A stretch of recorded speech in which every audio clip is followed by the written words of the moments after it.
Di hari pertama kemarin kita telah bersama-sama mengikuti sesi pemerintah dan di hari kedua ini bersama-sama akan kita ikuti sesi peneliti. Pekan UKM Internasional diselenggarakan dalam rangka untuk melakukan pemberdayaan terhadap pelaku UKM di Indonesia, baik selama pandemi COVID-19 maupun saat era pasca normal nanti. Acara ini diselenggarakan oleh ICSB Indonesia berkolaborasi dengan Maklas Institute dan didukung penuh oleh Bank BRI. Bapak Ibu sekalian, sebelum memulai acara, marilah kita bersama-sama menyanyikan lagu kebangsaan Indonesia Raya. Para peserta kami mohon untuk bersikap duduk sempurna.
Terima kasih.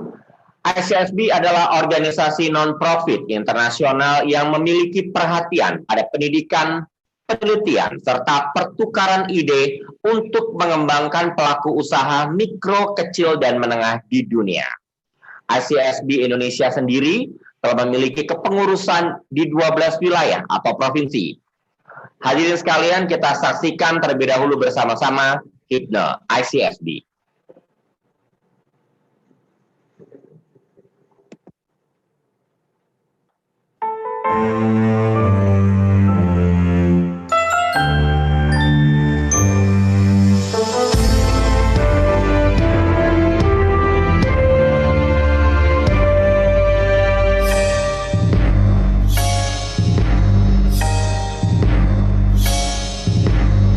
Now comes the time to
Hadirin sekalian, langsung saja kita sambut host kita di hari kedua Pekan UKM Internasional 2020, Deputy Chairman Makplas Inc.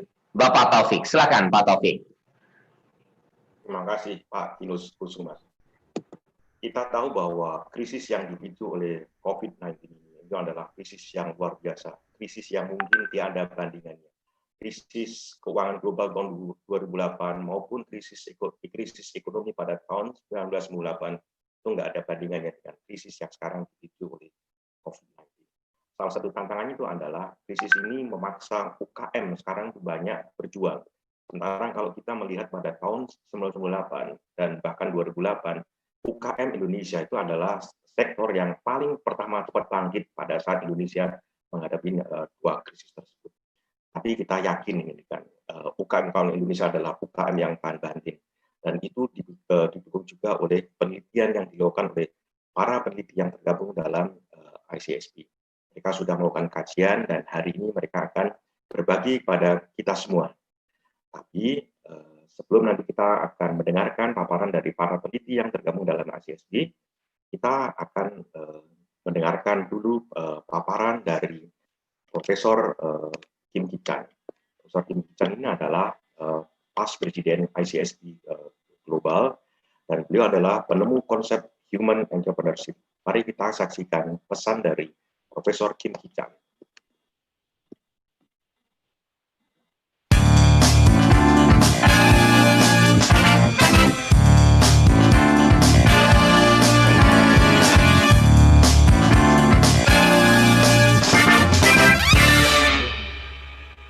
Hello, Indonesian friend.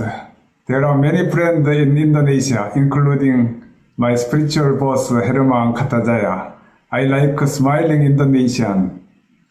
In Korea, I often ask, what is Indonesia? What country is Indonesia? It's the most smiling country. Then, what is Korea? It is the most innovative country. According to many innovation indicators, Korea is the world-leading innovation country. What happened when Indonesia and Korea meet together? Korea will smile and Indonesia will be an innovative country.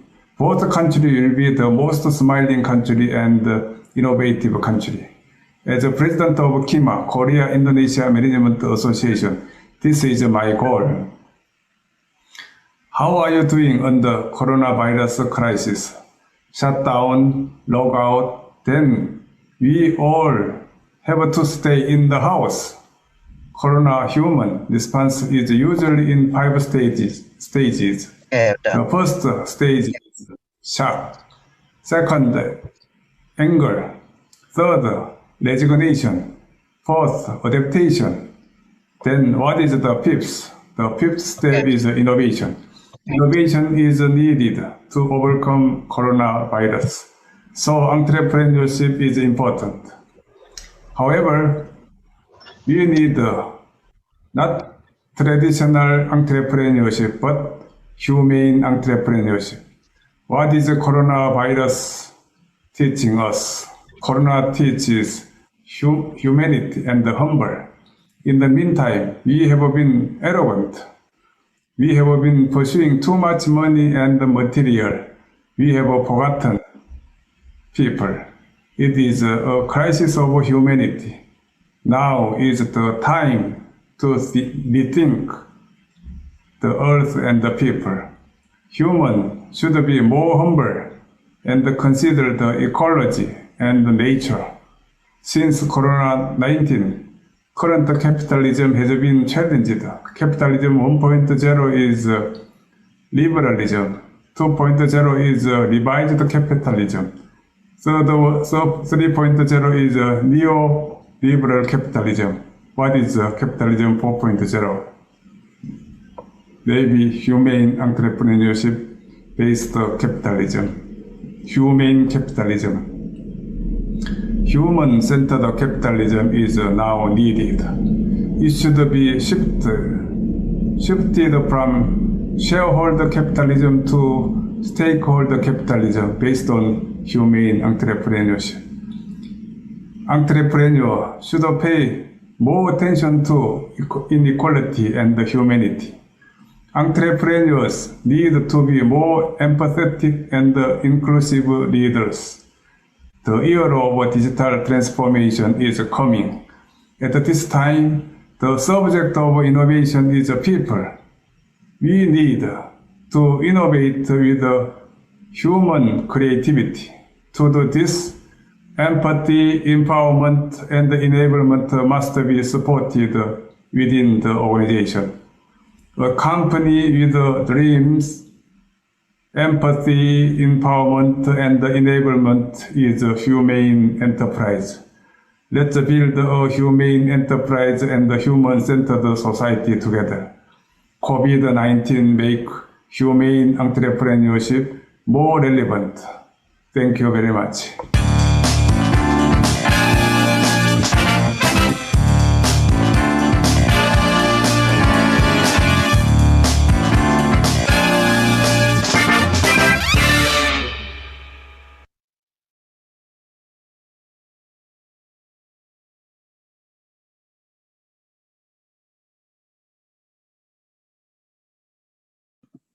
Taufik, suara Taufik. Kemute. Maaf tadi kemute. Okay. Profesor Kim Him Chan adalah pas presiden ICSD Indonesia yang punya hubungan akrab dengan Indonesia. Tahun lalu, Profesor Kim Him Chan bersama dengan ICSD Indonesia dan didukung oleh Mark+ Incorporated meluncurkan Human Entrepreneurship Award untuk memberikan apresiasi kepada perusahaan-perusahaan yang memang memenuhi kriteria dari Human Entrepreneurship Award yang telah diciptakan oleh Profesor Kim Him Chan. Dan beliau juga berkunjung ke Bandung dan pada saat itu beliau bertemu dengan salah satu moderator pada hari ini, yaitu Dr. Asep Mulyana. Saya akan membacakan dulu CV dari Dr. Asep Mulyana. Dr. Asep menyelesaikan program doktoral dalam manajemen bisnis di Institut Pertanian Bogor. Saat ini Dr. Asep biasa disapa Kang Asmul menjabat sebagai Kepala PPIB, Lembaga Manajemen Fakultas Ekonomi dan Fakultas Bisnis Universitas Pajajaran. Beliau menjabat sebagai Sekretaris Jenderal untuk ICSD Indonesia, Korwil, Jawa Barat. Mari kita persilahkan Kang Asmul untuk memandu sesi pertama di hari ini.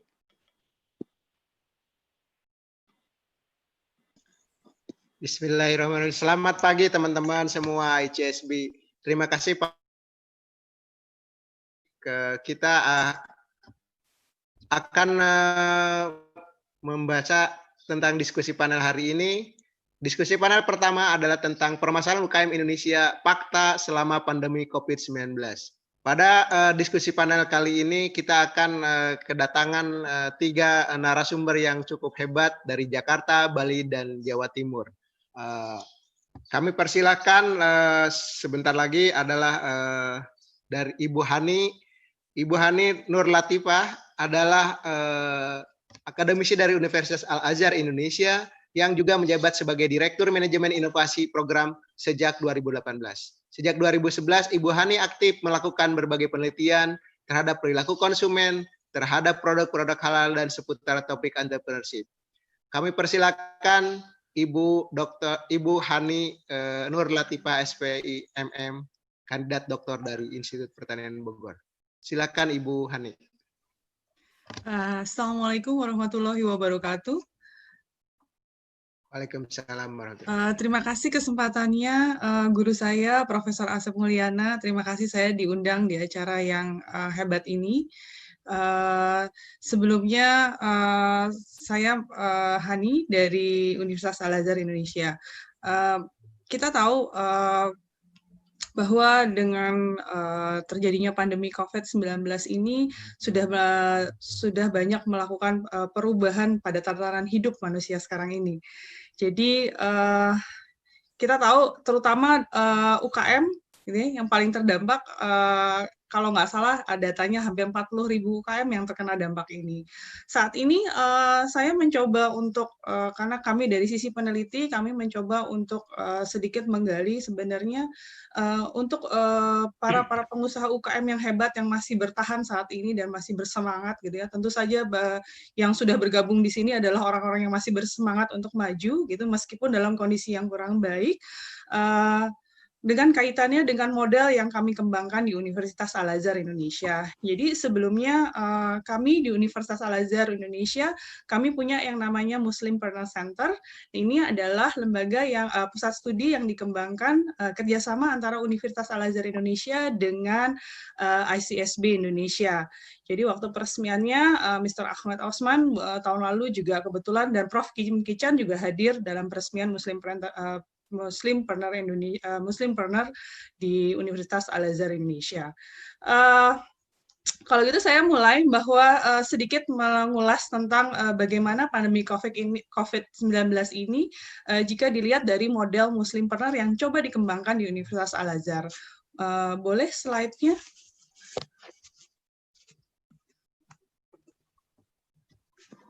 Oke, Bapak dan Ibu sekalian, rekan-rekan juga ada mahasiswa-mahasiswa yang bergabung hari ini. Jadi ini adalah model yang coba dikembangkan di Universitas Al-Azhar Indonesia. Model ini sebenarnya dikembangkan waktu itu tidak ada hubungannya dengan masa pandemi ini. Tapi setelah terjadi masa pandemi ini, kita mencoba mengolah data kualitatif tentang pengusaha, tentang bagaimana sih sebenarnya para pengusaha UKM, bahasanya pengusaha, ketika menyikapi terjadinya pandemi ini. Jadi kalau dari model dari Muslimpreneur dari Universitas Al-Azhar Indonesia, kita membuat bahwa ada 4 titik utama. Jadi ada 3 titik di bawahnya yang menjadi fondasi dari model ini. Yang pertama adalah religious foundation-nya, kemudian ada human and environment interaction, kemudian yang ketiga adalah moral guidance. Dan ketiganya ini menuju kepada satu titik yang kita sebut namanya spiritual activation. Jadi kaitannya dengan pandemi, dengan menghadapi pasca normal ini, kita lihat bahwa orang-orang yang masih kuat dan terus berusaha ini sebenarnya ditunjang dengan tingkat keimanan yang cukup tinggi. Jadi itu adalah pembentuk karakteristik daripada pengusaha UMKM.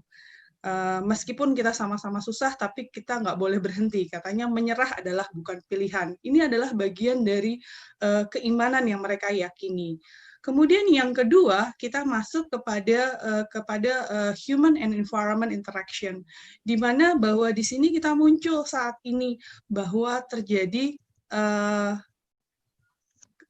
kita peduli kepada sesama, di mana sehari-hari muncullah banyak keterkaitan peduli sesama seperti kemudian membantu sesama pengusaha yang kesulitan, kemudian muncul fenomena belanja dari warung tetangga yang seperti itu adalah diyakini bahwa kalau kita bersama-sama kita akan pasti kuat. Jadi kita tidak perlu mementingkan diri sendiri, tapi kita juga kalau kita bersama-sama pasti kita punya jalan untuk maju sama-sama. Yang ketiga adalah moral guidance. Nah, moral guidance ini adalah sebenarnya batasan-batasan ketika seorang melakukan usaha. Ternyata para pengusaha ini memang tetap meskipun dituntut untuk mendapatkan keuntungan, tapi tetap ada rambu-rambunya. Di antaranya mereka harus selalu melakukan mendahulukan kepercayaan kepada pelanggan. Kemudian juga peduli sesama, kemudian juga melakukan perdagangan yang adil.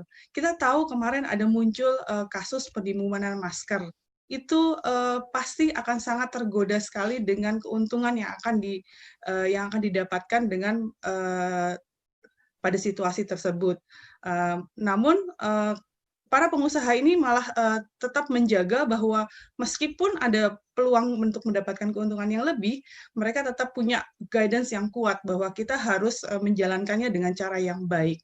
Dan yang terakhir, yang paling atas daripada ujungnya adalah bagaimanapun, apapun yang kita kerjakan, jenis usaha apapun yang dijalankan, kita harus menjalankan semuanya dengan konsep halalan thayyiban, yang halal dan yang baik. Dan semua itu dibungkus dengan bahwa inilah adalah bentuk dari ibadah kita dengan semangat takwa kepada Allah kepada para pencipta kita, pemberi rizki kita. Jadi konsep-konsep ini sebenarnya yang dianut oleh para pengusaha-pengusaha yang sukses untuk tetap bertahan, tetap berjalan.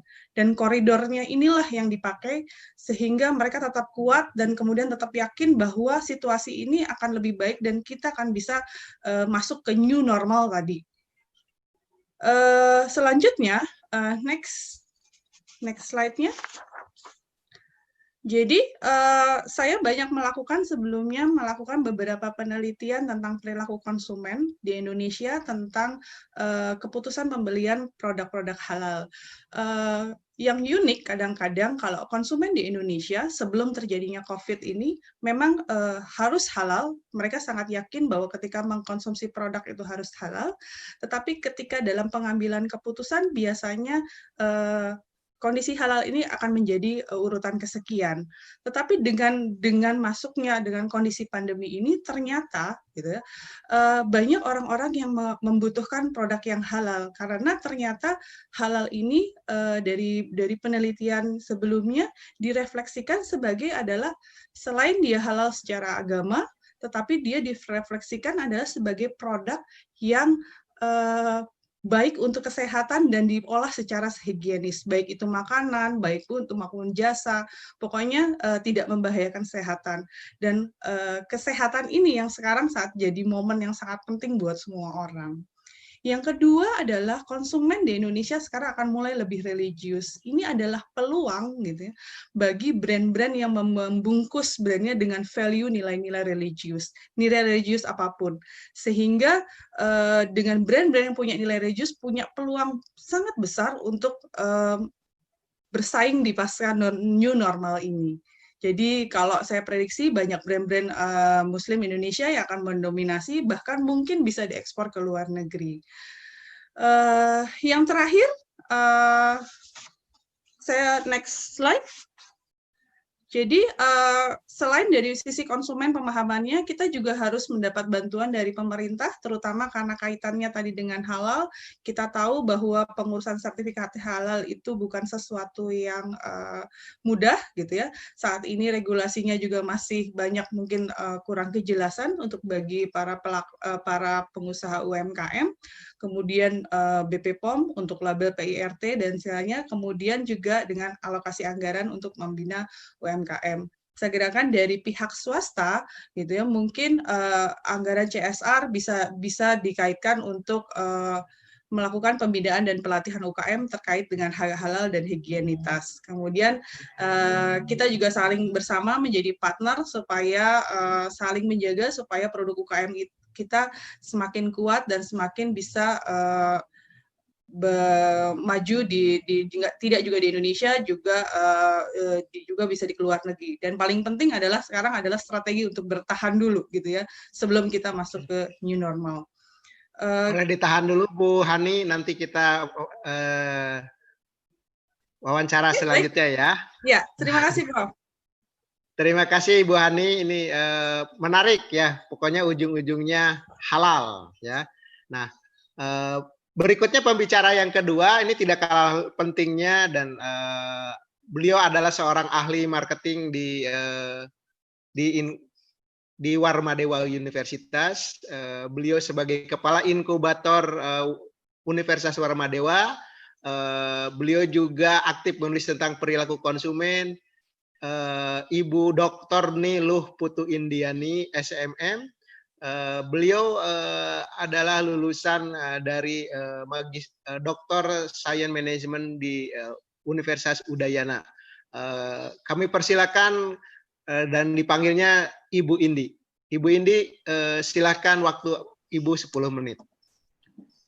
Baik, terima kasih Bapak Prof. Asep untuk kesempatannya. Selamat pagi seluruh peserta webinar Pekan Internasional hari ini. Jadi topik yang saya bawakan adalah seputar tantangan UMKM di masa pandemi ini dan kontribusi pemerintah dan swasta dalam membantu UMKM secara khusus di Provinsi Bali. Jadi untuk memperoleh gambaran yang lebih komprehensif atas permasalahan yang dihadapi UMKM saat pandemi ini, saya kira perlu untuk memahami lebih dahulu di tatanan makro bagaimana kondisi perekonomian Bali di masa pandemi ini. Jadi mungkin Pak Reza bisa dibantu slide-nya. Ya, jadi kondisi ekonomi Bali saat COVID ini, pemerintah telah menerapkan beberapa kebijakan, diantaranya kebijakan social, physical distancing, dan penutupan perbatasan wilayah. Kebijakan ini sangat rasional di tengah pandemi, namun terdapat imbas sampingan di mana hal ini membatasi ruang gerak masyarakat, sehingga berimbas pada penurunan aktivitas ekonomi. Konsumsi menurun, begitu juga produksi karena pembatasan-pembatasan tersebut. Penerbangan masuk baik internasional maupun domestik juga ditutup sementara.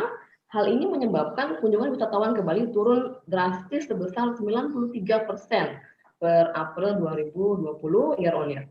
Akibatnya Bali yang 70% perekonomiannya ditopang oleh pariwisata menjadi yang paling terpukul di tengah pandemi ini.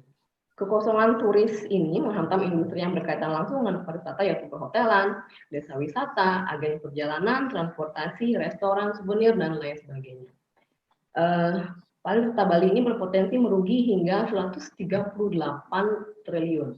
Industri yang secara tidak langsung berkaitan dengan pariwisata juga terkena imbas, seperti pertanian, perikanan, yaitu merupakan supplier pangan, hotel, dan restoran, perdagangan, kerajinan, tekstil, konstruksi, dan lain-lain.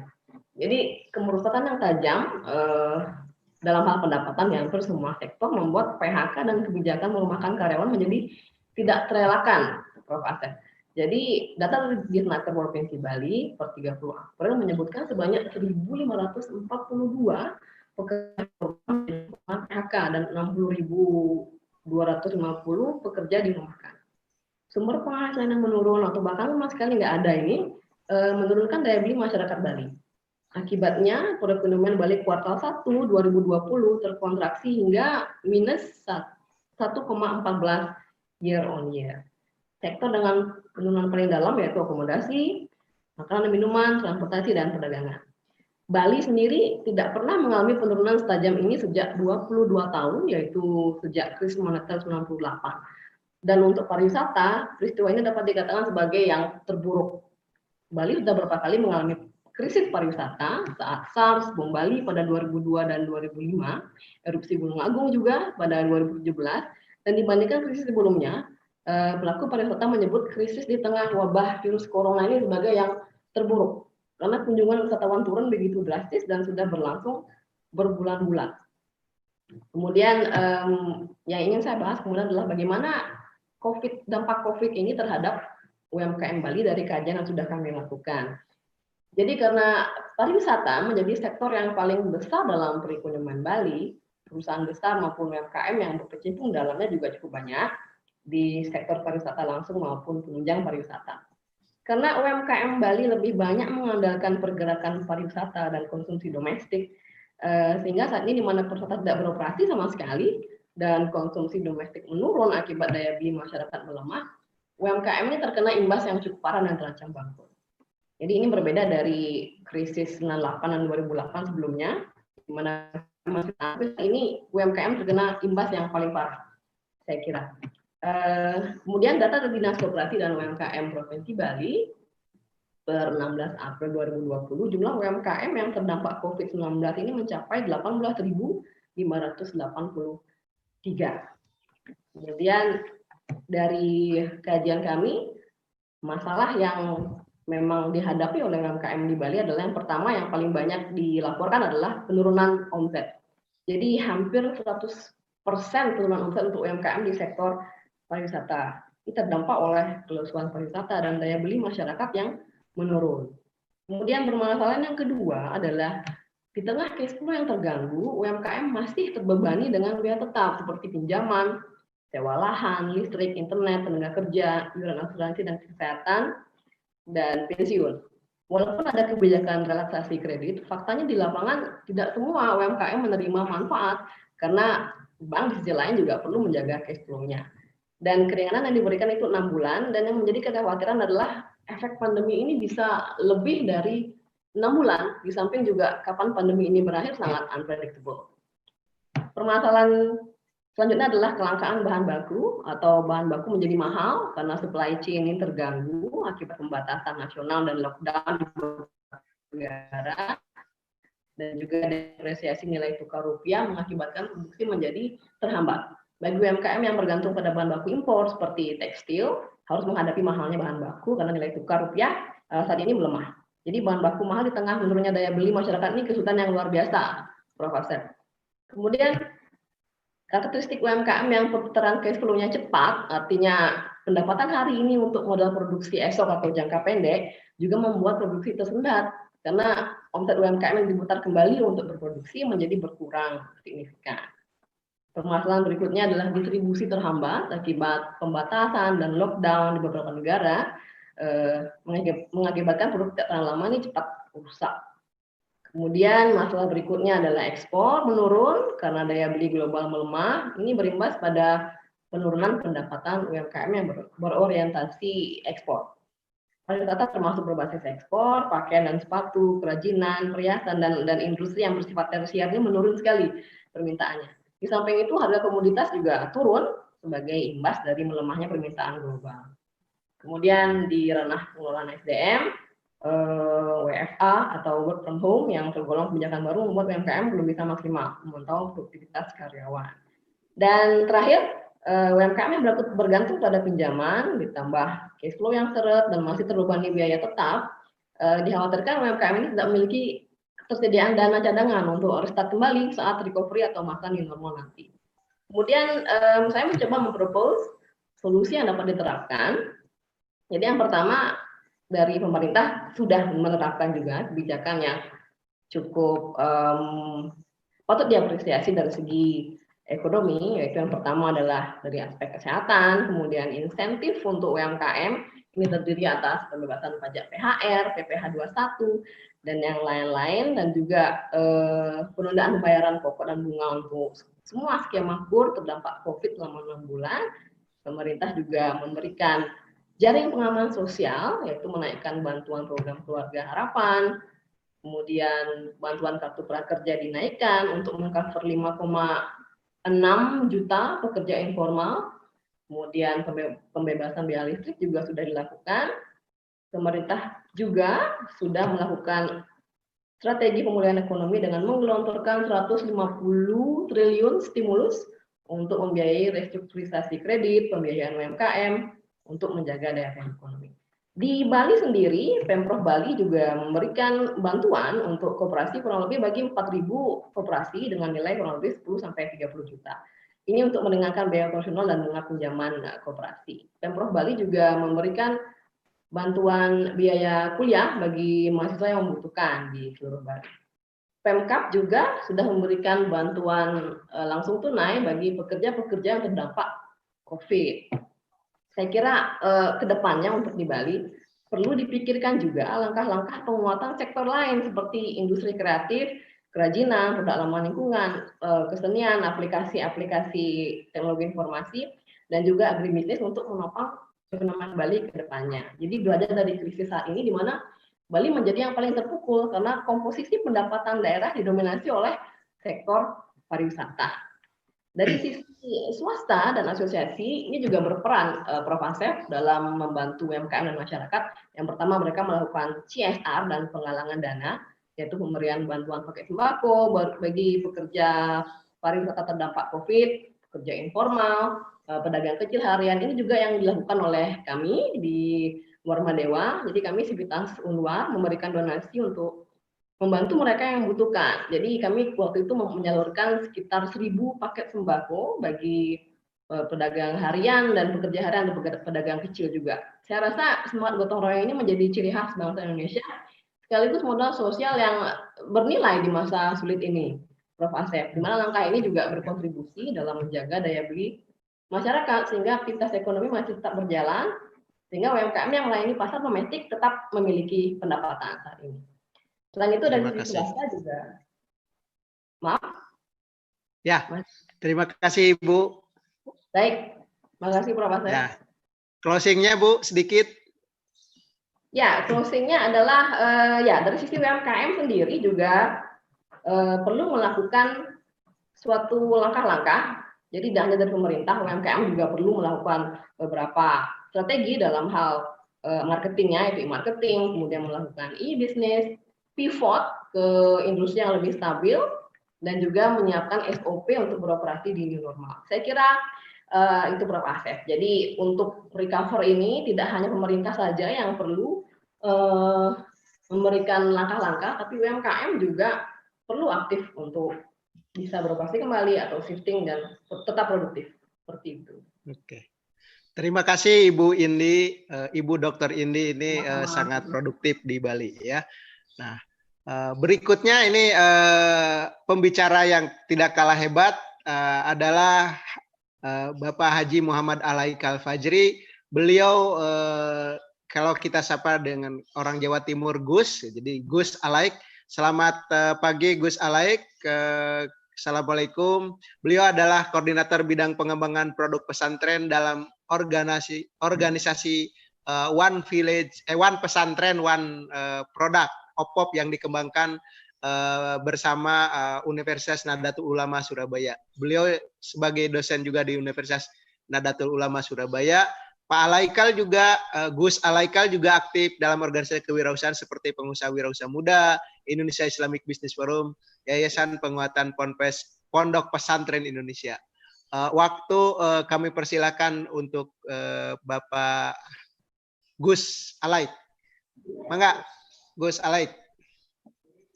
Mute Pak Alaik, di mute, unmute.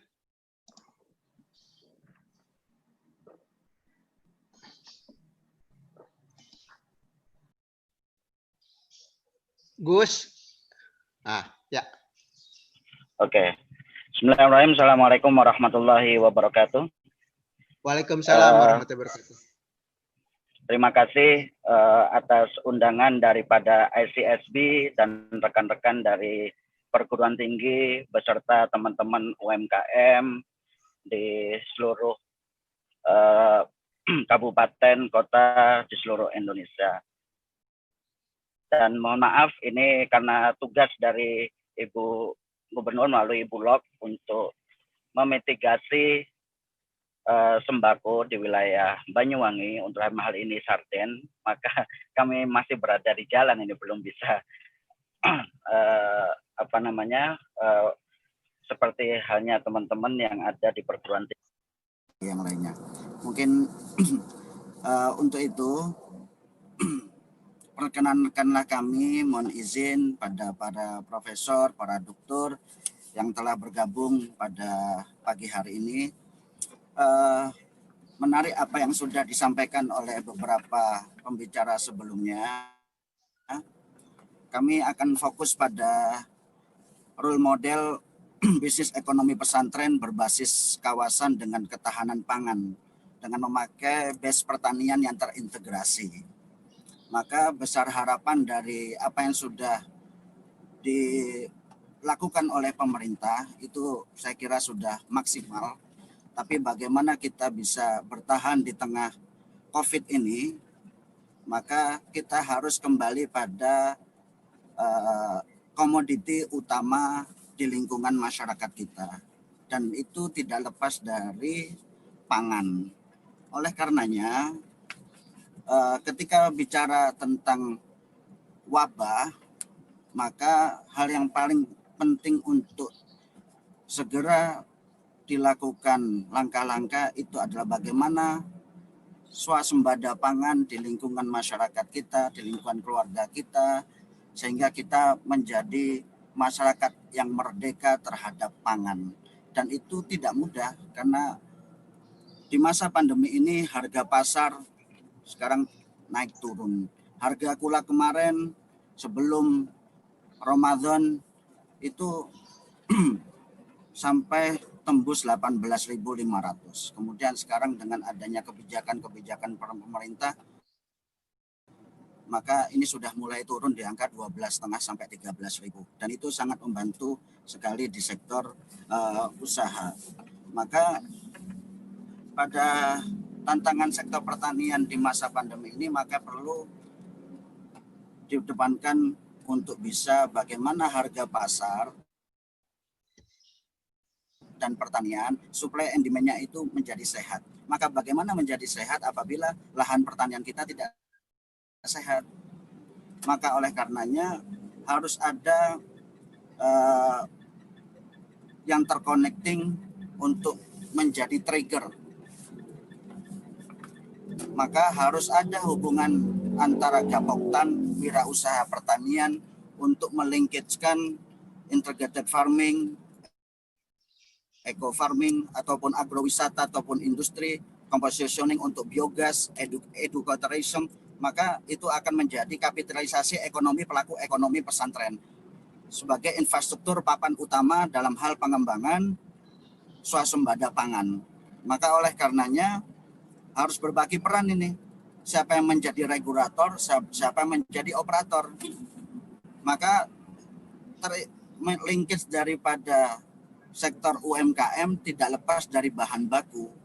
Maka kesehatan pangan ini menjadi pilar utama untuk menjadi kita survive di tengah pandemi ini. Kemudian yang kedua, kesehatan pangan menjadi pilot project dari apa yang sudah dilakukan oleh pemerintah Provinsi Jawa Timur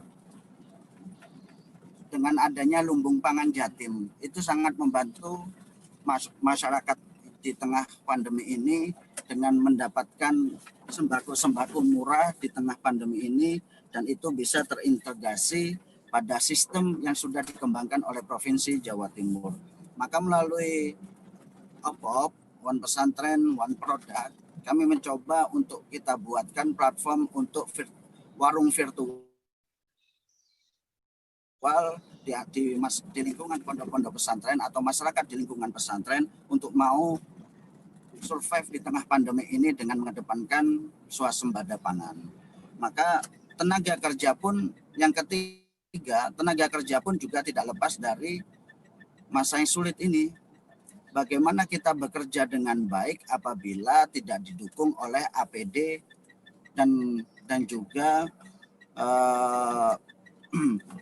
profesional daripada kegiatan dunia usaha, sehingga ada protokol-protokol di tengah-tengah masyarakat kita sehingga yang menjamin kesehatan daripada pekerja-pekerja di tengah UMKM ataupun di lingkungan pertanian, sehingga ini bisa paling tidak memberikan keselamatan ataupun kebijakan yang bisa dijadikan sebagai tolak ukur dan rasa nyaman bagi para pekerja-pekerja di sektor pertanian ataupun dunia usaha lainnya di lingkungan UMKM.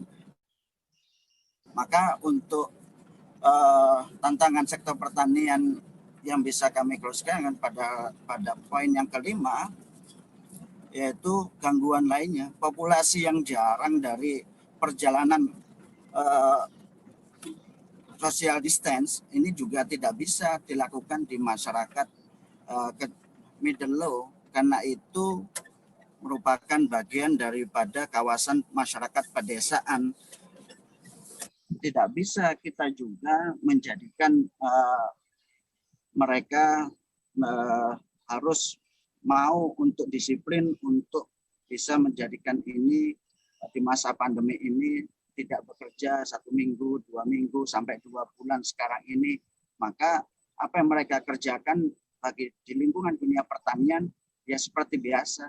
Bagaimana mereka setiap habis subuh harus ke sawah, kemudian mereka harus menanam untuk bisa mendapatkan benih, bibit, infrastruktur, sumber daya manusianya, pembiayaannya, dan alhamdulillah kemarin kita komunikasi dengan Yayasan Ketahanan Pangan Nusantara melalui pemerintah pusat yang sudah kerjasama dengan Bulog untuk bisa mendapatkan pengelolaan lahan per hektarnya untuk benih bibit berikut dengan infrastruktur itu. Nanti kita bantu untuk mendapatkan akses permodalan melalui KUR BRI. Yang melalui KUR BRI ini yang kemarin YKPN di pusat, Pak Mas Alfi dan juga Ketua Umum kita yaitu Bu Suud Aminah melakukan MOU Bulog dan juga BRI yang nantinya para petani bisa mengajukan KUR, yang nanti hanya bermodalkan surat kepemilikan lahan dan juga KTP dan NPWP dari pemerintah setempat, nanti sudah bisa mengajukan KUR tanpa anggunan dengan BI rate-nya 6% dan itu dilunasi ketika masa panen tiba. Dan ini menjadi salah satu solusi. Oke, Mas, slide selanjutnya. Maka tantangan sektor pertanian di masa pandemi ini supaya bisa dapat mengakses banyak melalui strategi ekspansi bisnis tengah wabah COVID ini, maka kita harus ada mapping sektor industri. Tidak semua lahan-lahan pertanian di sektor industri itu bisa digarap karena kebanyakan lahannya kurang produktif.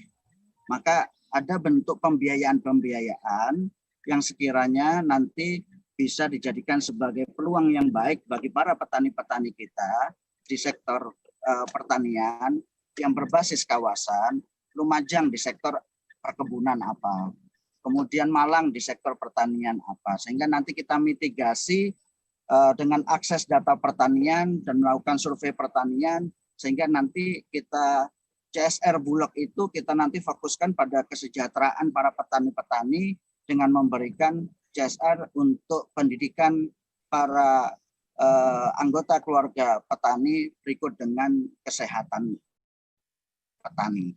Maka kita harus membuat kustodian dengan banking sistemnya sampai jual beli BI rate-nya, sehingga nanti ada fungsi-fungsi nasionalis interest dengan swadaya pangan, melakukan ketahanan pangan di lingkungan masyarakat sekitar kita. Maka selain mapping sektor industri, maka mohon izin Gus dipercepat boleh.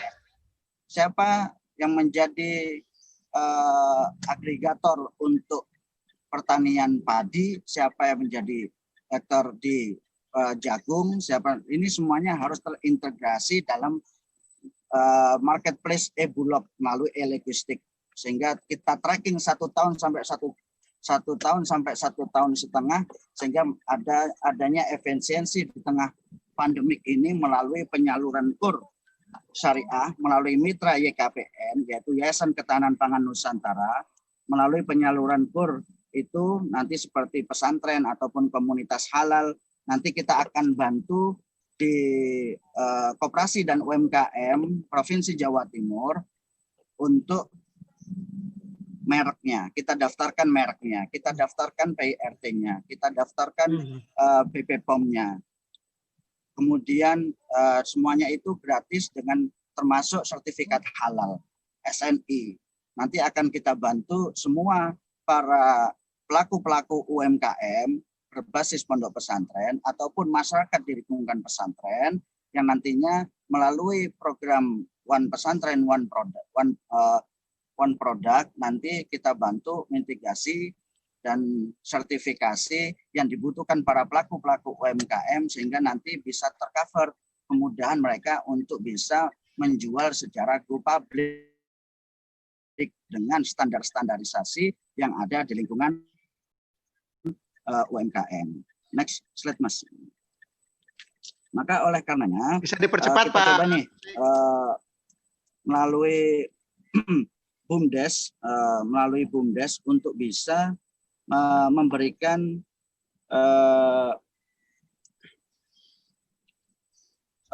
bantuan kepada masyarakat di sekitar desa untuk bisa mensupport kebijakan-kebijakan yang ada di daerah sehingga tercapai hulu hilir dan kualitas daripada kelembagaan ini bisa tercapai dengan baik melalui kerjasama antara satu dengan yang lain, utamanya di strategi sektor ekonomi syariah dengan melakukan penciptaan halal value chain. Maka dengan adanya halal value chain ini, maka harus ada integrasi dari hulu sampai hilir dengan menggunakan prinsip-prinsip yang syariah. Maka dukungan penuh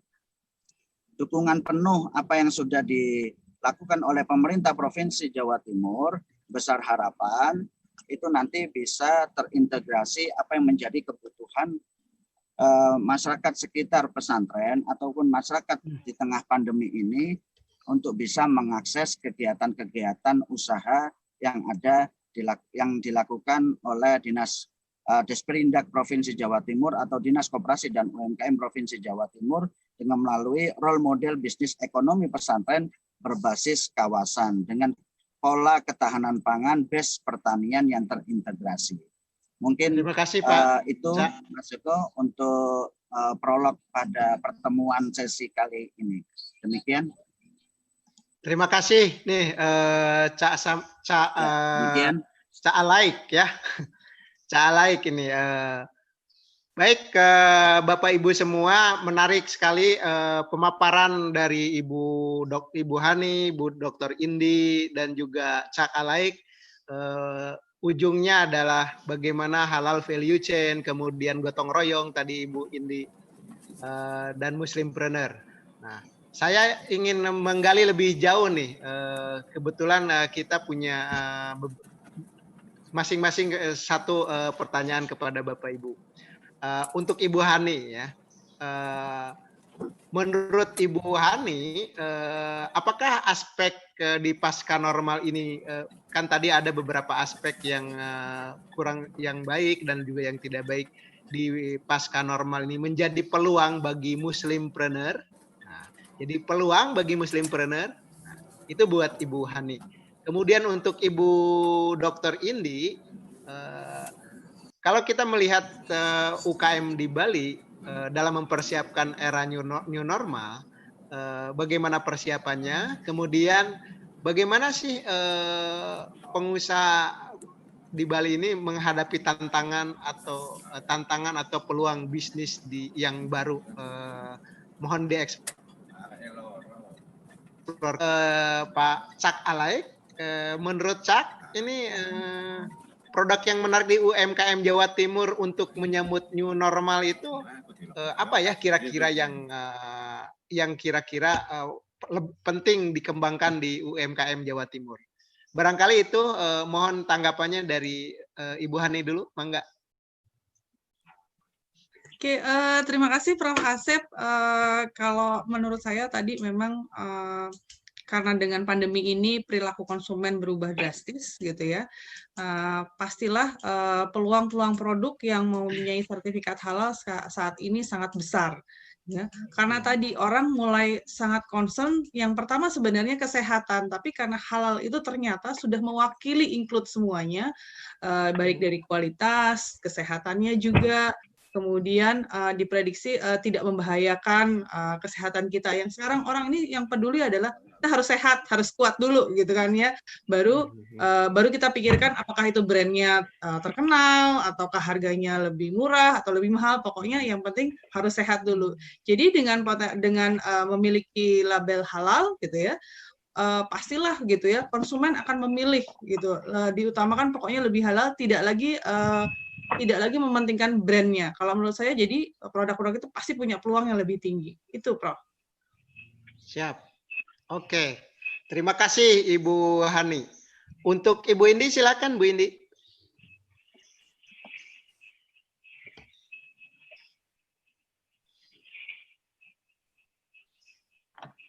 Maaf tadi saya Ibu Indi. Ya baik Prof. Asep, terima kasih pertanyaannya. Jadi pertanyaannya adalah bagaimana UMKM ini menghadapi era new normal atau apa yang langkah yang bisa dilakukan. Jadi yang pertama Prof. Asep, saya kira melakukan e-marketing, yaitu memanfaatkan sosmed, e-marketplace, reseller, website, iklan online tertarget, dan partnership dengan transportasi online. Contoh adalah toko retail mulai menjual produknya secara online, restoran juga mulai menawarkan menu untuk pasar domestik bekerjasama dengan transportasi online food delivery. Kemudian langkah yang kedua adalah melakukan e-business, yaitu mengubah model bisnis menjadi online jika memungkinkan. Contohnya lembaga pelatihan mulai memberikan online training seperti itu. Yang ketiga adalah melakukan pivot atau shifting ke industri jadi stabil. Jadi yang industri yang cukup dari sekarang ini adalah airline, cruise, travel agent. Yang painful adalah hotel, mall, EO, entertainment, less business ini restoran, transportasi, dan training.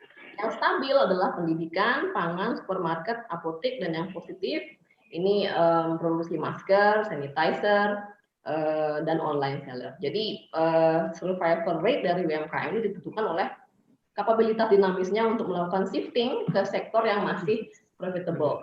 UMKM yang survive adalah mereka yang agile. Contohnya adalah satu agen perjalanan di sini, mereka pindah sektor menjadi toko retail daring untuk tetap memperoleh penghasilan dan mempertahankan karyawannya, Pak Asep. Dan juga ada UMKM perhiasan yang juga binaan kami menjual masker ende dan peningkatan penjualnya sampai 700%. Jadi mereka cukup bisa masih profitable di era seperti ini. Ada juga yang shifting menjual kue-kue kering seperti itu dan frozen food. Saya kira agility ini penting sekali. Dan yang terakhir, perlu menyiapkan SOP untuk beroperasi di era new normal nanti saat sudah dicanangkan oleh pemerintah, yaitu SOP-nya bisa berupa penyediaan thermoscan dan penyediaan fasilitas cuci tangan dan hand sanitizer, karyawan menggunakan face shield dan glove, pengaturan jarak tempat duduk, peniadaan sementara buffet karena ini berpotensi untuk menularkan virus dengan cepat, dan SOP yang lain. Saya kira demikian Prof. Asep yang dapat dilakukan oleh UMKM. Oke, terima kasih Ibu Dr. Indi. Cak Alaik, silakan Cak Alaik. Cak Alaika ya. Ya, apa aja bisa ke Salek, bisa Pak Alaika boleh. Apa yang bisa dilakukan UMKM hari ini adalah harus mulai recovery apa yang ada di lingkungan unit usahanya masing-masing. Maka ketika bicara tentang pengalaman,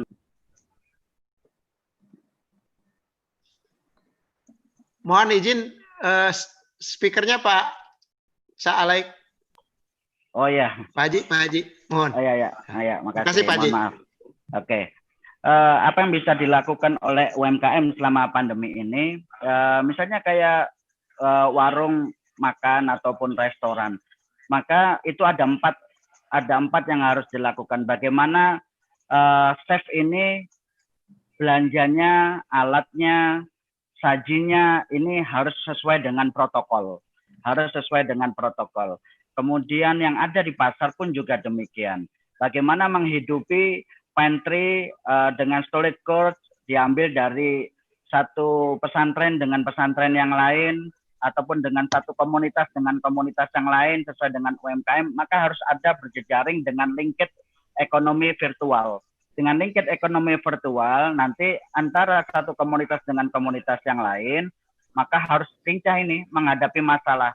Bagaimana keuntungannya lebih banyak, kohesivitasnya dari komunitas tadi. Maka hal yang perlu dilakukan adalah efisiensi. China sekarang sudah 5 kali IT-nya. Secara ekonomis, efisiensi, efektif, durasinya harus diperpendek oleh pelaku-pelaku UMKM atau di lingkungan pondok pesantren. Bagaimana produk knowledge-nya itu secara ekonomis itu bisa terjual tanpa harus memberikan keberhasilan daripada efisiensi daripada produk knowledge-nya itu, dan seberapa efektif produknya itu bisa dijual dengan harga yang bisa dijangkau oleh masyarakat sekitar supaya tidak overlapping mulai dari sumber dayanya, sumber dananya, maka harus ada di sektor-sektor yang sekiranya bisa dibantu frame berikut dengan ontologi daripada otonomi sehingga tidak sampai tumpang tindih.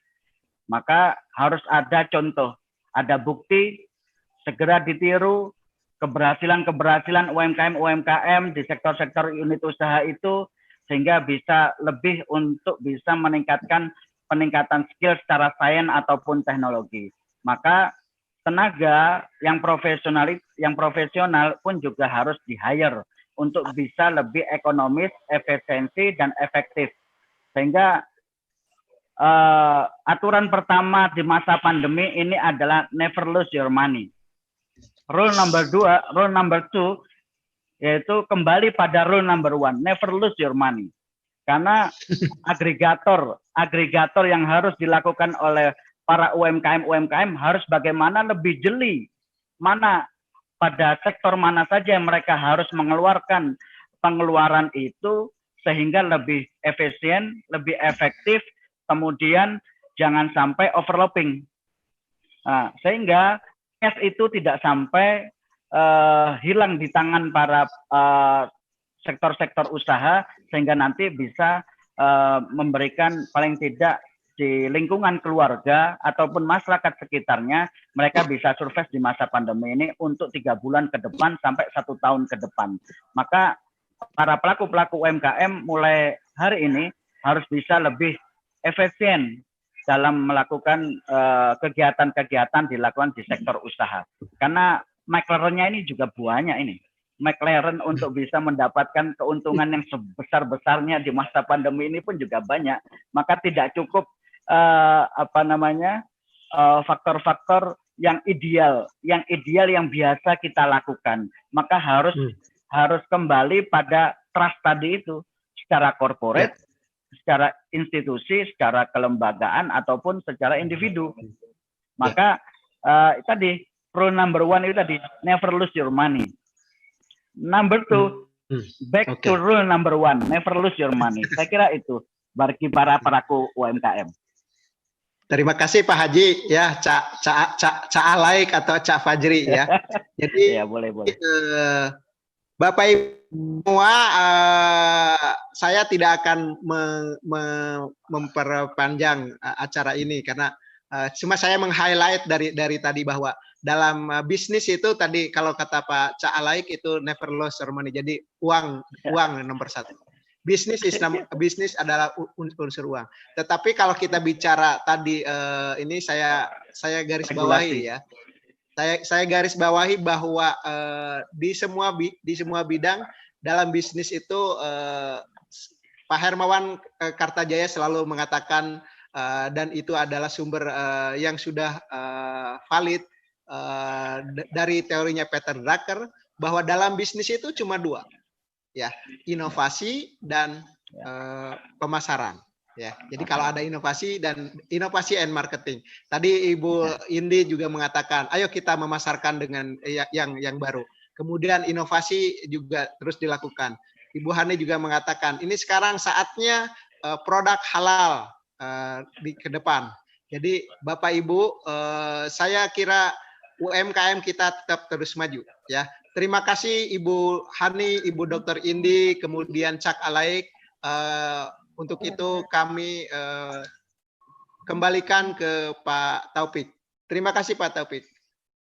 Salam UMKM juara. Salam UMKM ICSB tetap maju. Oke, salam UMKM Indonesia. Terima kasih Kang Asep Mulyana, Ibu Hani Nur Latifah, Ibu Dr. Niliputu Indiani, Bapak HM Alaikal Fajri, MM. Semuanya tadi telah memaparkan hasil kajiannya dan bahkan nanti bisa melakukan proses tanya jawab dengan waktu yang sesuai dengan yang kita jadwalkan. Dan kita nanti akan bertemu dengan peneliti lainnya yang akan dipandu oleh Profesor Idris Gautama. Tapi sebelum nanti saya akan memperkenalkan Profesor Idris Gautama, ada pesan yang akan lewat berikut ini. Mari kita lihat pesan yang akan lewat berikut ini.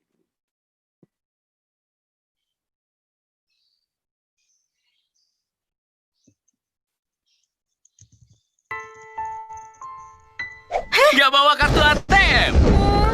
Pakai Brimo. Tarik tunai di ATM nggak pakai kartu.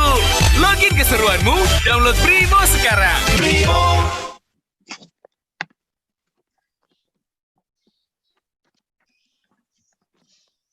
Oke, kita akan masuk ke sesi kedua yang akan dipandu oleh Profesor Idris Gautama. Kita akan perkenalkan dulu Profesor Idris Gautama.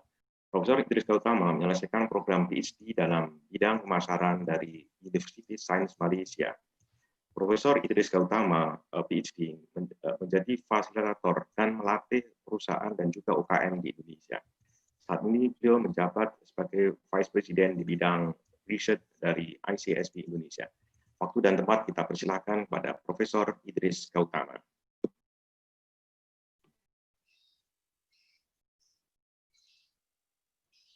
Terima kasih Pak Taufik, selamat pagi Bapak Ibu, salam sejahtera untuk kita semua. Bapak Ibu, kita mulai saja Bapak Ibu ya, karena hari ini ada 2 pembicara dan waktu kita sangat terbatas sekali. Kita harus selesai nanti ya. Saya perkenalkan dulu yang pertama, pembicara pertama adalah Ibu Yolanda. Ibu Dr. Yolanda Masnita MM. Panggilannya Ibu Yolanda ya. Beliau adalah Dekan Fakultas Ekonomi dan Bisnis Universitas Trisakti yang aktif mengajar dan juga menulis buku. Beliau juga kerap produktif dalam menulis jurnal ilmiah seputar bidang manajemen sejak tahun 2002. Ya, jadi sudah panjang nih sejarahnya ya. Ibu Yolanda juga meneliti, ya, menulis tulisan ilmiah seputar UMKM dengan tulisan terbaru yang membahas internet banking dan pendapatan UMKM yang dipresentasikan di tahun 2019 yang lalu ya. Baik, Ibu Yolanda, beliau ini akan membawakan pelaku bisnis tahan krisis ya Bu. Bu Yolanda, silakan Bu. Nah, baik, terima kasih Prof. Semuanya, Assalamualaikum warahmatullahi wabarakatuh. Selamat pagi kepada seluruh peserta UMKM internasional ini yang diinisiasi oleh ICSB ya dan Mark Plus Institute ya. Terima kasih sekali lagi. Kebetulan saya kebagiannya adalah untuk mengkaji kira-kira seperti apakah profil yang kira-kira tahan uji gitu ya, walaupun boleh disebutkan bahwa yang disebut sebagai tahan uji di dalam entrepreneur itu harusnya sih setiap saat ya, bukan kebetulan di COVID ini saja, tetapi sepertinya menjadi entrepreneur itu, menjadi tahan uji itu menjadi sesuatu hal yang tuntutan ya, tuntutan bahwa memang harus tahan uji untuk bisa menjadi entrepreneur. Baik, saya mulai saja. Saya yang akan saya sampaikan ini juga itu adalah merupakan trigger saja sebagai pembuka untuk saya tadinya berharap untuk banyak diskusi dengan para peserta yang saya lihat dari berbagai kota ya dan berbagai variasi industri yang dimiliki ya. Jadi ini hanya sebagai pembuka saja supaya nanti di dalam diskusi kita bisa lebih clear di dalam merumuskan kira-kira pelaku bisnis yang tahan krisis seperti apa. Nah, saya mulai yaitu yang pertama bahwa kita tidak bisa memungkiri bahwa UMKM bagi perekonomian Indonesia ini sudah tidak diragukan lagi. UMKM ini mempunyai tingkat penyerapan tenaga kerja itu hampir sekitar 97% dari seluruh tenaga kerja nasional dan kontribusinya terhadap PDB itu kalau saya lihat dari listing yang ada itu menunjukkan bahwa hampir 57% itu PDB kita berasal dari UMKM. Jadi sudah selayaknya lah bahwa kalau saya pikir pemerintah harus lebih aware bahwa pemerintah kalau betul-betul ingin meningkatkan pertumbuhan ekonomi itu harusnya memang lebih memperhatikan terhadap UMKM ini. Nah, sebelum saya masuk ke dalam profil perilaku bisnis tahan krisis, ada beberapa hal yang harus dikenali terlebih dahulu karena setiap industri atau setiap bisnis yang dilakukan tentu memerlukan profil yang berbeda juga. Yang pertama adalah kalau kita lihat di sini di dalam slide pertama saya menyebutkan bahwa profil perilaku pelaku bisnis tahan krisis ini dipengaruhi oleh beberapa hal. Yang pertama yaitu mengenali bisnis UMKM itu sendiri. Jadi kalau kita lihat dari definisi ISIC, yaitu International Standard Classification of All Economic Activities, itu mengelompokkan bahwa terdapat 9 penggolongan utama sektor ekonomi yang menyatakan bahwa UMKM ini bisa bentuknya dalam bentuk pertanian, peternakan, kehutanan, dan perikanan, itu yang pertama. Kemudian yang kedua juga bisa pertambangan dan penggalian. Kemudian yang ketiga adalah industri pengolahan. Kemudian yang keempat adalah listrik, gas, dan air bersih. Kemudian yang kelima adalah bangunan. Keenam adalah perdagangan, hotel, dan restoran. Kemudian yang ketujuh adalah pengangkutan dan komunikasi. Kedelapan adalah keuangan, persewaan, dan jasa perusahaan. Dan yang kesembilan adalah jasa-jasa. Nah, ini yang harusnya dikenali oleh si pelaku bisnis ini karena biasanya saat ini yang kalau kita lihat UMKM itu ranahnya baru masuk ke dalam sektor yang ke-9 yaitu jasa-jasa. Padahal sesungguhnya di dalam perekonomian itu tidak hanya jasa-jasa saja, tetapi ada 8 hal lain yang bisa kita gali dia menjadi sesuatu sesuatu bisnis baru yang bisa kita lakukan. Nah, ke-9 itu menjadi salah satu juga pembentuk profil pelaku bisnis dan yang tahan krisis tadi. Kemudian di dalam UMKM itu sendiri dikelompokkan menjadi 4. Yang pertama adalah ada UMKM yang sifatnya adalah sektor informal yang kita kenal dengan adanya pedagang kaki lima dan seterusnya. Nah, ini juga pasti pedagang kaki lima itu pasti profilnya berbeda dengan kelompok yang kedua. Kelompok kedua adalah kelompok UMKM mikro, yaitu yang menyatakan bahwa yang UMKM-nya bersifat pengrajin, namun kurang memiliki jiwa kewirausahaan untuk mengembangkan usahanya. Nah, berarti kesimpulannya, kalau dia masuk ke dalam kelompok kedua, kalau kita mengenali bahwa dia termasuk dalam UMKM mikro, maka yang harus kita dorong di situ adalah jiwa kewirausahaan itu sendiri. Kemudian yang ketiga, kelompok ketiga, yaitu mengenali usaha kecil dinamis, yaitu kelompok UMKM yang mampu berwirausaha dengan menjalin kerjasama, yaitu menerima pekerjaan subkontrak dan ekspor. Nah, ini yang juga sangat menarik menjadi satu kelompok tertentu yang bisa kita lakukan supaya kita bisa mengembangkan UMKM kita. Dan yang keempat yaitu fast moving enterprise, yaitu adalah UMKM yang mempunyai kewirausahaan yang cakap dan telah siap bertransformasi menjadi usaha besar. Nah, ini keempat ini itu punya karakteristik yang berbeda sehingga profilnya juga akan berbeda. Contoh seperti yang akan saya sampaikan salah satu saja, karena pasti keterkaitan dengan waktu dan saya siap-siap nanti kalau Prof. Idris mulai memperingati ya. Jadi contohnya saya ambil saja yang usaha mikro. Usaha mikro itu adalah usaha yang jenis barang atau komoditinya tidak selalu tetap. Jadi dia bergerak, dia berganti-ganti. Nah, ini yang tidak menjadi sesuatu hal usahanya menjadi fokus, ya. Tapi dia menjadi sesuatu hal yang walaupun di satu sisi ada negatifnya, tapi di sisi lain ada positifnya. Kalau dia berganti-ganti, kalau begitu juga dengan kondisi saat ini, saya tidak menyebutkan bahwa kondisi saat ini adalah new normal karena kalau kita lihat ya banyak sekali kontradiksi terhadap istilah new normal. Saya menggunakan istilahnya adalah tatanan hidup baru ya, mungkin ya itu lebih tepat sepertinya ya. Jadi dalam tatanan hidup baru nanti setelah pandemi ini berlalu, itu akan menuntut kita akan melakukan satu perubahan tentunya. Nah, ini justru akan menguntungkan untuk usaha mikro, karena usaha mikro itu memang usaha yang investasinya tidak terlalu besar, tetapi dia bisa cepat untuk melakukan perubahan. Jadi istilahnya dia lebih fleksibel. Kemudian juga dia belum melakukan melakukan administrasi keuangan yang sederhana. Dia sangat melakukan keuangannya itu sangat sederhana sekali. Terus tidak memisahkan keuangan keluarga dan keuangan usaha. Ini sebagai salah satu kelemahan yang dilakukan oleh sebagian besar di dalam pelaku bisnis, khususnya untuk yang mikro. Nah, kemudian biasanya juga mereka umumnya tidak mempunyai NPWP. Nah, ini yang menjadi kesulitan karena senyatanya banyak sekali kalau saya melakukan, ya terus terang kalau dosen itu kan tridharma perguruan tingginya salah satunya adalah melakukan pengabdian kepada masyarakat. Kami sering terjun ke dalam masyarakat. Di dalam masyarakat itu kalau kita lihat banyak sekali masyarakat yang unbanked people, ya jadi masyarakat yang tidak tersentuh. Maaf Bu, 5 menit lagi Bu ya. Oh, ya. Jadi masyarakat yang tidak tersentuh dengan perbankan itu memang harus dibantu. Nah, saya masuk ke dalam slide kedua saja kalau begitu. Nah, di dalam slide kedua ini saya akan menjelaskan bahwa bagaimanapun di dalam profil itu sangat perlu memahami, ini bukan suatu ilmu baru, mungkin Bapak Ibu sudah sering dengar ini tentang analisa SWOT ya, tapi sekali lagi kalau dulu kita mengenalnya waktu zaman kuliah dulu adalah analisa SWOT, kalau kita baca dalam artikel-artikel terbaru itu justru menyatakan bahwa analisanya adalah analisa TOS ya, tapi bukan sekedar membalik saja, tetapi sesungguhnya kita harus melihat dengan kondisi yang sekarang adalah faktor internal dahulu yang harus diperhatikan dibandingkan dengan faktor eksternal. Maka gambar saya ini saya melihatkan bahwa kerangka strategis di dalam kita melakukan satu bisnis itu memulainya dari internal analisis dulu, kemudian ke dalam eksternal analisis.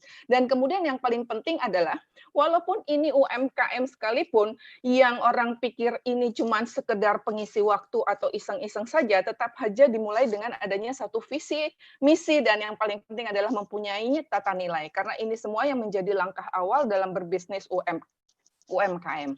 Nah, yang salah satu yang paling penting lagi adalah di dalam grand strategi itu kita harus melakukan beberapa hal. Ya, yang pertama yaitu memahami sektor bisnis kita. Kemudian kita juga memahami potensi bisnis UMKM. Nah, yang ketiga ini yang paling penting, yaitu memahami rantai bisnis.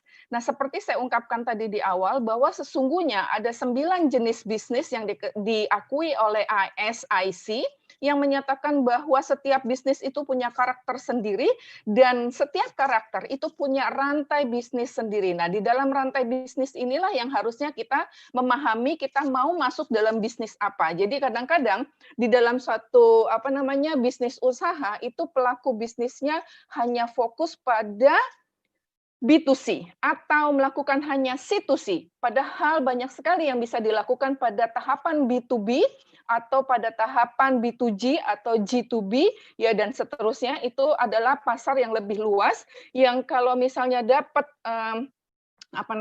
dapat satu pesanan dalam tanda petik itu hanya satu, tetapi kapasitasnya dalam jumlah yang besar. Jadi saya pikir memahami rantai bisnis itu adalah hal yang paling penting.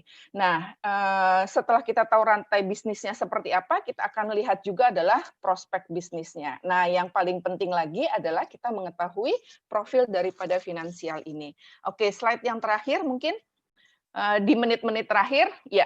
Jadi kalau bisa disimpulkan secara global, sesungguhnya profil daripada pelaku bisnis yang tahan krisis itu saya gunakan akronim, yaitu ya passion ya di sini ya. Jadi P-nya adalah untuk purpose, kemudian E-nya untuk attitude, kemudian S-nya untuk service, S-nya untuk show, dan I incentive, O ownership, dan N-nya adalah never give up. Jadi kalau saya simpulkan ya, mungkin nanti kan PPT ini bisa di-share ke seluruh peserta, tetapi yang bisa saya simpulkan dari passion ini sebagai profil pelaku bisnis yang harus dipahami bahwa passion ini tidak ada SKS-nya, passion ini nggak ada kelasnya, passion ini juga nggak ada sesuatu yang harus kita korbankan untuk di situ, tetapi passion ini ujiannya tiap saat. Kemudian hasil luarannya itu nggak ada hasilnya. Jadi berujungnya kapan kita nggak tahu. Jadi artinya bersabar itu memang adalah salah satu kunci kalau kita mau menyatakan bahwa kita adalah sebagai entrepreneur yang bisa tahan terhadap krisis ya memang harus patient. Nggak ada rumah untuk belajarnya karena setiap saat bisa belajar, setiap saat diuji, tetapi nilainya kita nggak tahu ini nilainya kapan yang bisa kita hasilkan.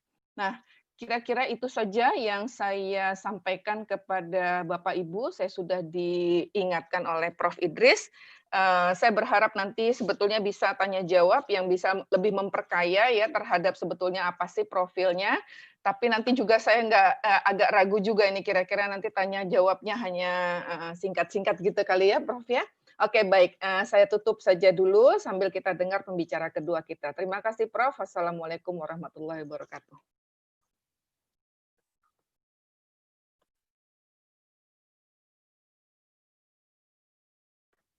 Prof. Idris belum di-unmute, Prof.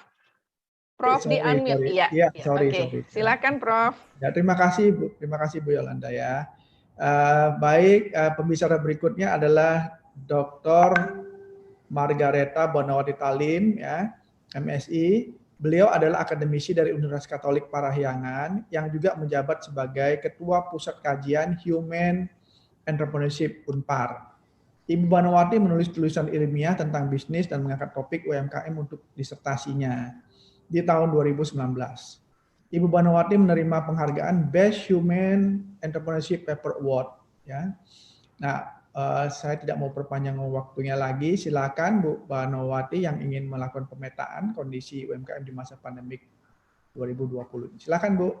Ya. Selamat pagi Pak Idris dan Ibu Yolanda serta Bapak Ibu sekalian, salam sejahtera untuk kita semua. Terima kasih untuk kesempatannya menjadi salah satu narasumber dalam Pekan UMKM Internasional di tahun 2020 ini. Boleh dibantu tayangan slide-nya? Oke. Topik materi yang diberikan pada pagi hari ini adalah pemetaan kondisi UMKM di masa pandemik 2020. Tapi nanti di akhir saya juga akan memberikan satu usulan untuk riset lebih lanjut yang barangkali bisa juga melibatkan Bapak Ibu semua di lingkungan ICSB dan tokoh-tokoh peneliti UMKM. Nah, ini pemetaan yang saya ambil kebetulan dari 95 UMKM yang menjadi binaan pada akhir-akhir ini ya. Kebetulan saya juga bergabung menjadi pendamping UMKM di LUNAS, di Kementerian Koperasi dan UMKM. Nah, di sini di daerah Jawa Barat, khususnya di Bogor, Depok, Bekasi, Cianjur, memang setelah adanya pandemik ini sangat terasa adanya penurunan penjualan. Nah, persentase yang paling besar ini kita lihat dulu dari berbagai macam jenis UMKM. Jadi memang yang terdampak paling besar itu di atas 75% penurunan penjualan setelah adanya pandemik. Nah, memang walaupun dari responden, sebagian besar dari UMKM ini adalah bergerak di bidang kuliner, ya paling banyak itu. Kemudian yang kedua itu adalah di fashion, dan ada sebagian kecil itu di home decoration, ya atau furniture. Jadi perlengkapan untuk di rumah. Kemudian di daerah yang paling berdampak ini boleh dibilang hampir sama semua, jadi penurunan penjualan. Tapi ada yang menarik juga, cuman memang tidak sempat ditampilkan di dalam grafik. Ada tertentu yang bahkan bisa naik sampai 300% dan 200%. Nah, itu sebagian besar adalah di kuliner. Kebetulan respondennya memang paling banyak di kuliner. Dan ini mereka semua barangkali termasuk usaha mikro ya yang tadi sudah sempat dipaparkan juga oleh Ibu Yolanda, dan sebagian besar juga mereka sudah memiliki pinjaman ya, seperti di Depok itu memang paling banyak, boleh dibilang hampir setengahnya itu memiliki pinjaman. Nah, ini adalah peta dari kondisi UMKM yang sempat diteliti di dalam waktu 2 minggu terakhir ini ya, karena ada permintaan untuk menampilkan pemetaan di Jawa Barat. Oke, boleh lanjut. Nah, dari hasil penelitian ini dan juga dari berbagai macam sumber yang bisa saya rangkum, banyak kunci sukses yang bisa kita pelajari menjadi bahan pembelajaran, menjadi tacit knowledge dari pengalaman para pelaku usaha ini. Yang pertama kita bisa lihat di sini ada proses yang terintegrasi. Jadi mereka juga melakukan satu kegiatan-kegiatan yang mulai menyadari bahwa dari awal pembelian, perencanaan produksi, sampai dengan penjualan, itu perlu satu data. Nah, itu mulai muncul, karena ketika kondisi makin ramai, ya akhir-akhir ini, mereka juga seringkali kekurangan bahan baku, juga kekurangan uang, ya seperti yang tadi pembicara di depan itu, kasus-kasus di masa pandemik ini, kondisi keuangan itu yang paling parah, dan memang dari hasil penelitian juga, apa sih yang perlu dibantu, itu 100% mereka menyatakan aspek keuangan, itu yang perlu dibantu. Nah, sehingga di sini memang yang kunci sukses salah satunya adalah adanya integrasi, adanya bantuan dari IT system, dan concern terhadap risiko. Nah, secara rinci itu bisa kita lihat juga perilaku dari para UMKM, di mana mereka yang secara positif karena kebutuhan harian untuk memenuhi kebutuhan kehidupan keluarga, tapi bukan hanya keluarga saja, karena UMKM yang UMKM level seperapat, setengah ya, itu mereka juga sudah mempekerjakan pegawai. Nah, mereka juga perlu memikirkan bagaimana bisa mempertahankan usahanya, artinya secara tidak langsung juga membantu kehidupan orang-orang yang bekerja di dalam usahanya. Jadi bersama-sama. Disinilah saya melihat kunci sukses di masa pandemik ini, konsep human entrepreneurship menjadi salah satu kunci sukses. Ya. Nah, kita bisa lihat di sini. Jadi ada UMKM yang melakukan perubahan, kemudian dia bertahan, beradaptasi dengan situasi yang ada.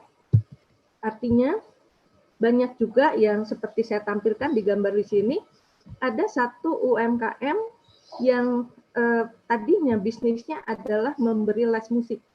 Jadi sekolah musik, kemudian sekarang jualan APD. Nah, itu adalah kecepatan keputusan yang dilakukan untuk bisa bertahan. Jadi untuk bisa bertahan harus mau berubah, beradaptasi, fleksibel, agile, ya, melakukan perubahan barang yang dijual, bidang usaha. Nah, itu harus ada satu kecepatan respons. Dan mungkin ke depan itu bukan lagi respon, tapi antisipasi. Artinya kita menjadi lebih aktif untuk melakukan perubahan. Dan ini juga terkait dengan perubahan model bisnis. Yang tadinya offline, ketemu, beli, menunggu pelanggan datang, sekarang banyak juga pengusaha yang sukses karena dia melakukan perubahan model bisnis menjadi online. Kemudian yang menarik lagi, kunci suksesnya adalah memberdayakan anggotanya. Jadi bukan hanya pimpinan, pemilik, founder, owner yang mengelola usahanya, tapi sudah diserahkan kepada pegawainya. Misalnya merencanakan produksi, merencanakan pembelanjaan, mengatur stok. Karena situasi cash flow yang saat ini itu juga sangat terbatas, mereka melakukan penyesuaian di dalam penataan stoknya ke level yang paling minimum. Justru maaf ya, 5 menit just in time itu menjadi sangat menarik karena mereka menyediakan stok paling minimum, begitu perlu baru beli, sehingga cash flow mereka itu tertata dengan baik. Artinya itu juga satu upaya untuk bisa bertahan di dalam situasi sekarang ini. Dengan diberdayakan pegawai, artinya ada pelatihan-pelatihan, diberi kesempatan untuk melakukan inovasi-inovasi, kreativitas. Dan yang penting lagi dari kunci suksesnya adalah pandangan atau mindset outside in perspektif. Dan ini menjadi satu masukan baru yang nanti juga saya tambahkan di dalam model human entrepreneurship. Di mana pandangan outside in ini artinya kita melihat apa sih yang terjadi di luar, kemudian kita siapkan untuk memenuhi kebutuhan customer kita. Jadi pendekatan-pendekatan FAB, feature, advantage, dan benefit ini menjadi kunci sukses di dalam situasi seperti ini. Walaupun kita tahu konsep FAB bukan hanya dalam situasi pandemi ya, tapi ini menjadi salah satu kunci sukses yang juga dipakai oleh para UMKM dalam situasi seperti ini. Kemudian berpikir positif bahwa situasi ini justru memunculkan peluang untuk maju, menciptakan inovasi-inovasi baru. Ada semangat berjuang, pantang menyerah, dan itu juga menjadi satu tagline dari UMKM, dari ICSB, Lunas, ya, dan lain-lain, bahwa menyerah itu bukan pilihan. Dan berdoa, ya, berdoa bahwa kita percaya Tuhan masih melindungi kita untuk bisa bertahan, berkembang, karena manusia itu diberi talenta yang lebih. Kemudian di sini ada etika. Etika, GCG, transparansi itu satu istilah yang kayaknya terlalu besar, ya, terlalu mewah. Tapi intinya dengan tadi menyerahkan, memberdayakan para anggotanya, berarti di situ juga ada satu keterbukaan. Situasi usaha ini seperti apa, sehingga semua anggota yang terlibat di dalam usaha bisa memahami apakah saya pantas atau tidak menuntut bonus, apakah pantas atau tidak saya menuntut insentif, kenaikan gaji, fasilitas dalam situasi sekarang ini. Dan banyak UMKM yang dengan keterbukaannya itu malah mendapatkan satu keuntungan karena pegawainya juga 2 menit ya Bu. Ya, pegawainya juga merasakan situasi seperti apa, akhirnya mereka membantu sendiri dengan merelakan jam kerja dibagi bersama di antara pegawai yang ada. Nah, disinilah kepemimpinan menjadi satu kunci sukses di dalam pengelolaan usaha di masa pandemi ini dan juga untuk ke depan. Oke, ke slide terakhir ini adalah usulan research yang menjadi satu rencana riset besar dari Human Entrepreneurship Center di Unpar, yaitu satu pendekatan human entrepreneurship yang sudah disesuaikan. Di mana di sini saya memasukkan konsep change management sebagai tambahan dan satu pendekatan outside in dari human entrepreneurship model yang masih harus diuji oleh kita peneliti. Karena kebetulan sesi ini adalah sesi peneliti, jadi saya kasih challenge. Di mana dari kunci sukses dan pengalaman-pengalaman tacit knowledge yang kita sudah pelajari dari berbagai macam pengalaman, kita bisa lihat bahwa untuk keberhasilan UMKM itu selain faktor entrepreneurship, leadership, dan HR yang memang sudah di-touch di dalam konsep human entrepreneurship, ada satu variabel tambahan yang saya munculkan di sini adalah change management.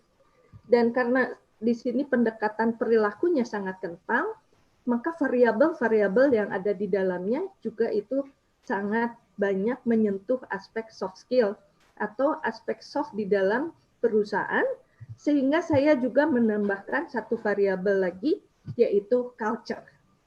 Culture yang menjadi satu pegangan baru di dalam perusahaan, artinya ketika change management jalan, pendekatan penghargaan terhadap aspek orangnya jalan, kemudian perilaku entrepreneurship-nya juga menjadi satu pembiasaan, dan kepemimpinan itu juga menjadi satu warna yang mewarnai perusahaan, maka ini semua akan membentuk sebuah culture.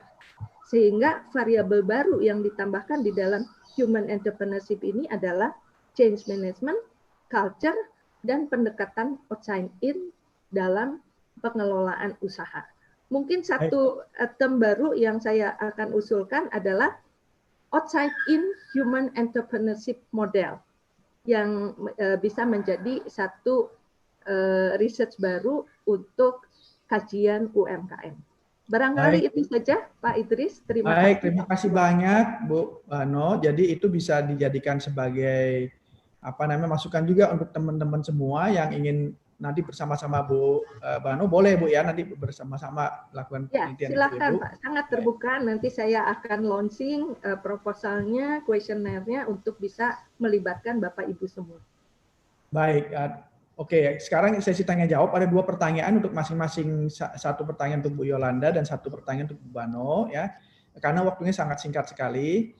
Ya, ini untuk yang Ibu Yolanda, menurut Bu Yolanda, apa aspek terpenting yang harus dilatih oleh pengusaha UMKM yang baru memulai, terutama dalam usia mahasiswa atau usia yang masih muda? Ya Bu ya, nanti Ibu tolong pikirin dulu sebentar, sambil saya tanya ke Bu Bano ya, sambil nanti Bu Bano supaya siap-siap menjawabnya Bu ya. Nah, menurut Bu Banowati, apa satu rahasia yang dimiliki oleh para pengusaha UMKM yang berhasil bertahan selama krisis ini? Apakah Ibu berbagi, ya, bisakah Ibu berbagi ya suatu cerita singkat yang bisa menjadi inspirasi pengusaha UMKM yang hadir dan mendengarkan saat ini? Demikian Ibu, kita mulai dengan Ibu Yolanda. Ibu Yolanda jelas Bu pertanyaannya? Ya Pak. Ya. Monggo Bu, silakan Bu. Ya, jadi kalau saya ingat saya pernah ikut beberapa puluhan tahun kali ya, saya pernah ikut seminar Bob Sadino ya, salah satu saya pikir orang yang cukup sukses di dalam bisnisnya. Kalau ditanya, Pak, apa sih sebetulnya bisnis yang paling punya potensi paling besar, punya keuntungan paling besar? Jawaban Pak Sadino itu cukup menohok ya. Jadi beliau sampaikan bisnis yang paling baik itu adalah bisnis yang dijalankan. Jadi bukan bisnis yang terus-terus nanya gitu, aduh gimana nih gitu ya, tapi bisnis yang paling baik itu adalah bisnis yang dijalankan. Action Nah, kemudian ya action. Kemudian kalau konteksnya pada mahasiswa, saya pikir karena mahasiswa ini tentunya informasi yang harus dia gali itu sebanyak-banyaknya. Jadi itulah masa-masa kalau dia ingin membangun dirinya menjadi entrepreneur, maka langkah awalnya adalah membangun network. Bangunlah network sebanyak-banyaknya. Jadi kalau istilahnya ada mahasiswa yang bilangnya, gue mau cool aja, nggak mau nyapa orang, itu nggak modelnya seorang entrepreneur. Kalau seorang entrepreneur, kalau memang dia ingin membangun dirinya menjadi satu entrepreneur, langkah pertamanya adalah bangunlah network seluas-luasnya. Jadi siapapun teman kita kenali, kita pahami ya, kemanapun kita pergi, kita berusaha untuk mencari teman ya. Kalau teman istilah anak muda sekarang harus SKSD katanya, sok kenal, sok dekat gitu ya. Jadi harus term itu yang harus kita lakukan, itu yang pertama. Membangun network. Kemudian yang kedua yaitu kenali semua kebijakan-kebijakan yang ada. Karena biasanya mahasiswa itu tidak mendapatkan informasi yang full. Padahal banyak sekali yang bisa diakses oleh mahasiswa sehingga dia mendapatkan fasilitas itu yang sebetulnya dari pemerintah itu sangat mendukung hal ini. Contoh, di Kemendikbud itu ada namanya program kreativitas mahasiswa PKM yang memang pemerintah itu memfasilitasi mahasiswa untuk membuat suatu proposal, kemudian menjalankan bisnisnya, kemudian diberikan biaya. Nah, itu hampir seluruh university itu mendapatkan hak tersebut. Jadi, ya kenalilah bahwa sebetulnya banyak sekali kok link-link yang diberikan, baik itu yang sifatnya dari pemerintah maupun yang sifatnya dari non-pemerintah. Dari non-pemerintah misalnya seperti apa? Non-pemerintah itu tentunya dari CSR, perusahaan-perusahaan yang sudah melakukan CSR, itu biasanya dia banyak juga memberikan bantuan-bantuan terhadap entrepreneur yang ada. Nah, jadi kunci utamanya saya pikir itu dulu yang harus dilakukan, membangun network seluas-luasnya, mendapatkan informasi tentang kemudahan-kemudahan untuk mendirikan entrepreneur ini. Nah, itu yang menjadi satu langkah awal. Saya pikir itu, Pak, yang bisa saya sampaikan. Baik. Ya. Terima kasih, Bu. Jadi dua hal penting dulu ya. Ya. Ya, jadi network ya, dan kemudian yang terpenting lagi adalah action gitu, Bu ya, gitu. Iya. Baik.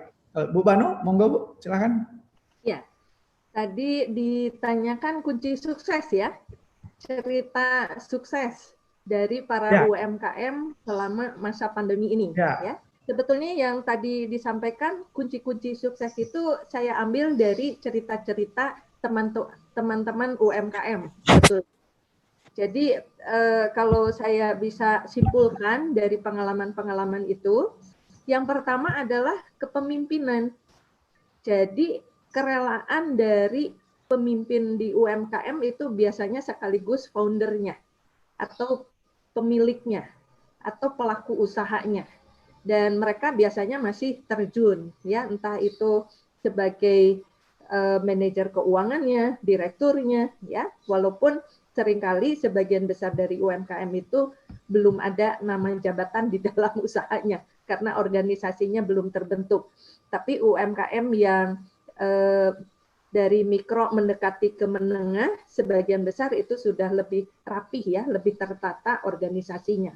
Klien-klien saya itu kebanyakan di menengah, kemudian mereka otomatis sudah punya bagian organisasi, struktur organisasinya lebih rapi. Nah, kepemimpinan yang menjadi kunci di sini adalah kepemimpinan transformasional, di mana kepemimpinan transformasional ini konsep-konsepnya ada di dalam human entrepreneurship, ya, enlightenment, ya.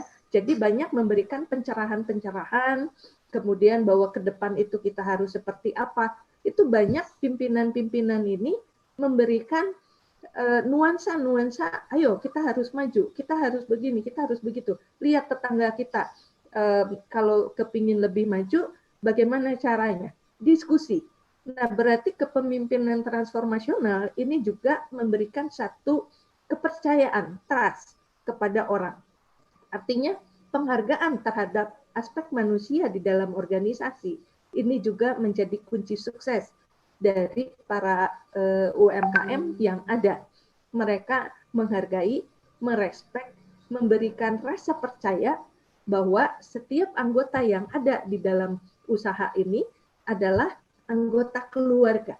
Jadi bukan pegawai, orang yang bekerja, karena kamu bekerja nih 1-2 jam atau 1 shift, ini saya kasih uang 100.000. That's it. No. Tapi Anda adalah bagian dari usaha ini. Sehingga konsep bertumbuh, berkembang bersama itu menjadi satu kunci sukses dari para pelaku UMKM. Artinya kalau usaha ini maju, berarti adik-adik, ibu bapak yang bergabung di dalam usaha ini juga ikut maju. Karena apa? Uang yang dibawa pulang ke rumah itu bisa lebih banyak. Ya, artinya setiap ada perputaran cash flow di dalam usaha ini akan dikembangkan lagi. Mungkin usahanya bisa bertambah, cabangnya bertambah, sehingga jam kerja dari pegawai atau penambahan orang lagi itu bisa dimungkinkan. Jadi kunci suksesnya itu banyak yang dilakukan oleh para UMKM seperti itu. Trust, leadership-nya transformasional, dan keterbukaan, open-minded. Ya, open-minded terhadap kritik, ide dari para anggotanya. Dan disitulah kalau itu terus dilakukan menjadi sebuah culture. Barangkali itu ditekankan lagi, dan ini masih perlu dibuktikan lewat penelitian-penelitian, karena bisa jadi itu 1-2 case dari cerita sukses UMKM yang dibina, tapi bisa jadi menjadi satu kunci sukses untuk UMKM se-Indonesia, bahkan global. Baik, itu Pak Idris. Terima kasih. Jadi dari Bu Yolanda tadi tipsnya adalah bahwa kalau mau usaha, mau sukses, jalanin dulu. Mikir boleh Bu ya tadi ya, visinya ya kan,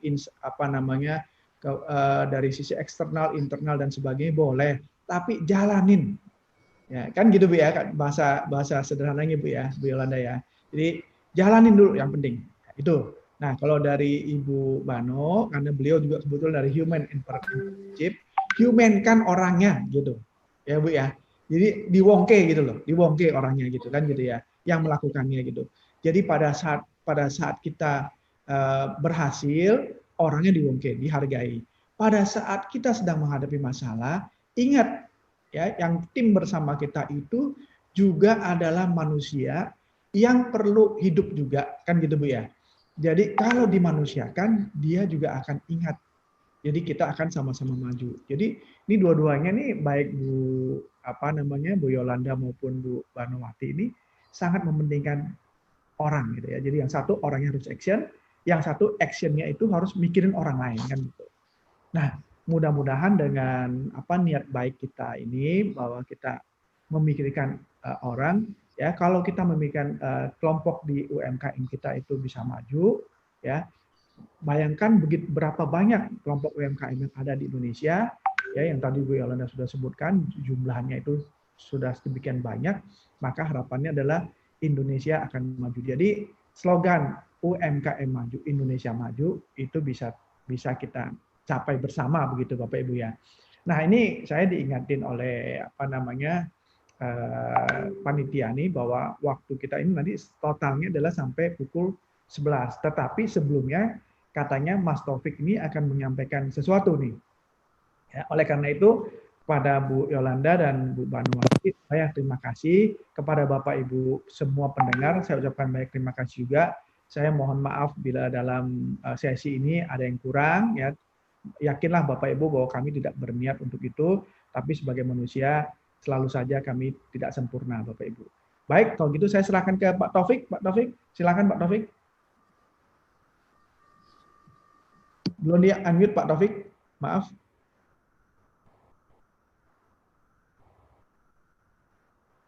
Oke, saya Terima kasih. Oke, terima kasih Profesor Idris Gautama. Ini tadi sesi yang menarik nih, karena apalagi tadi saya ingat yang disampaikan oleh Ibu Yolanda dari petua dari Pak Bob Sadinon ini kan.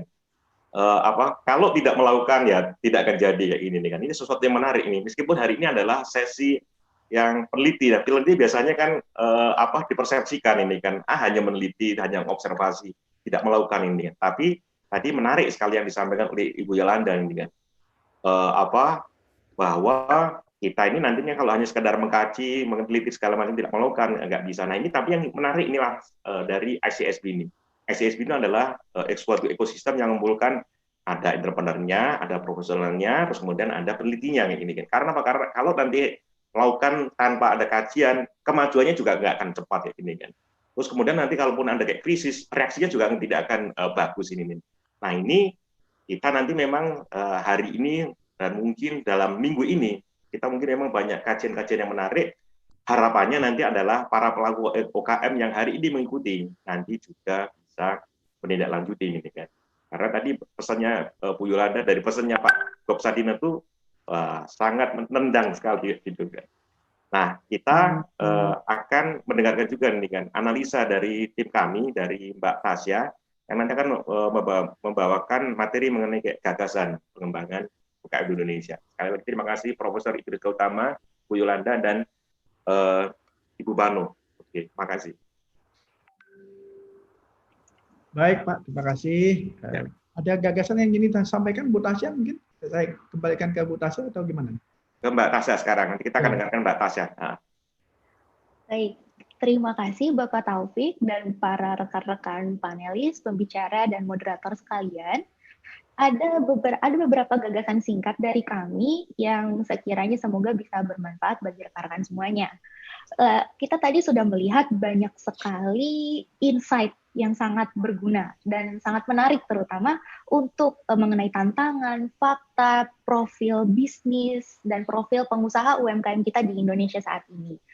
Pada dasarnya kalau kita lihat lebih dalam lagi, yang lebih sederhana adalah usaha yang baik sebenarnya hadir dari orang yang punya kapabilitas tersebut. Nah, secara umum atau secara ringkasnya ada 3 aspek yang perlu dimiliki oleh para entrepreneur atau para pengusaha UMKM ini.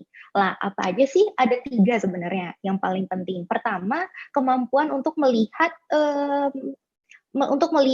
apa sih peluang-peluang yang akan ada, yang akan muncul. Lalu yang kedua, adanya juga kemampuan untuk mengalokasikan apa yang dia punya, dan dia mampu mengenali itu, lalu bagaimana cara mengelolanya untuk memiliki bisnis yang berkelanjutan. Lalu yang selanjutnya, para pebisnis ini, para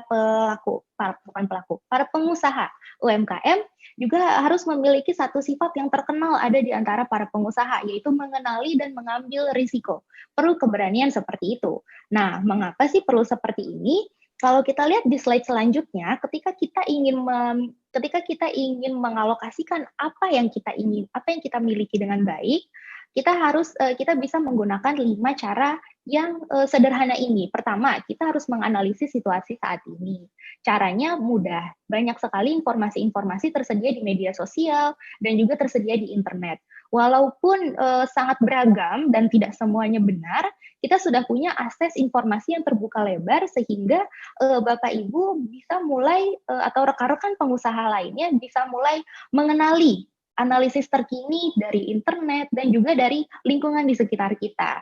Kenapa sih kita perlu mengenali situasi ini? Agar kita bisa membuat target bisnis kita jangka pendek, jangka panjang, agar bisa terus berjualan dan bisa terus membangun relasi. Kita perlu berani membuat target. Kenapa sih perlu?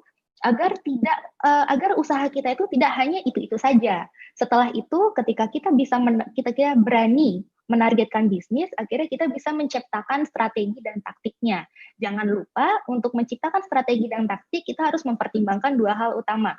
Produk kita dan juga customer kita. Kita harus terus membina dan harus menjaga hubungan baik dengan customer, dan juga kita harus memiliki taktik untuk mengembangkan produk-produk yang bisa memenuhi kebutuhan-kebutuhan orang di sekitar kita.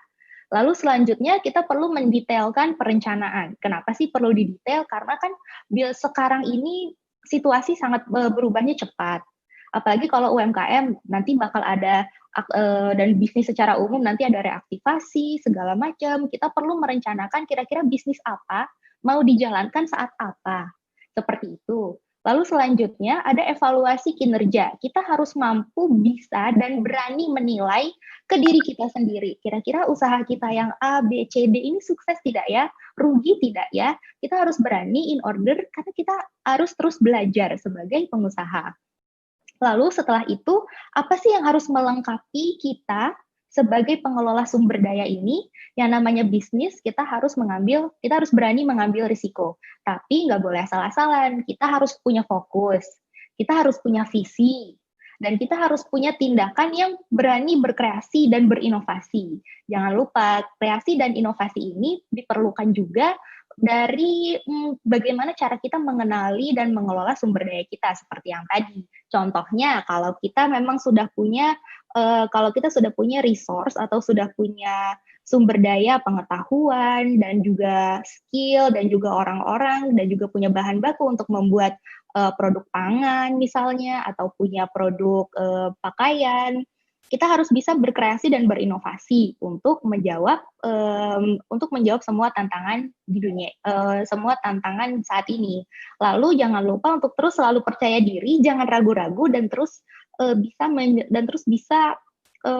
berani memulai bisnis kita. Seperti kata Bu Yolanda tadi, kita harus memulai dan kita harus pede untuk memulai itu. Lalu jangan lupa untuk selalu menerapkan kebiasaan untuk selalu belajar dan berkembang.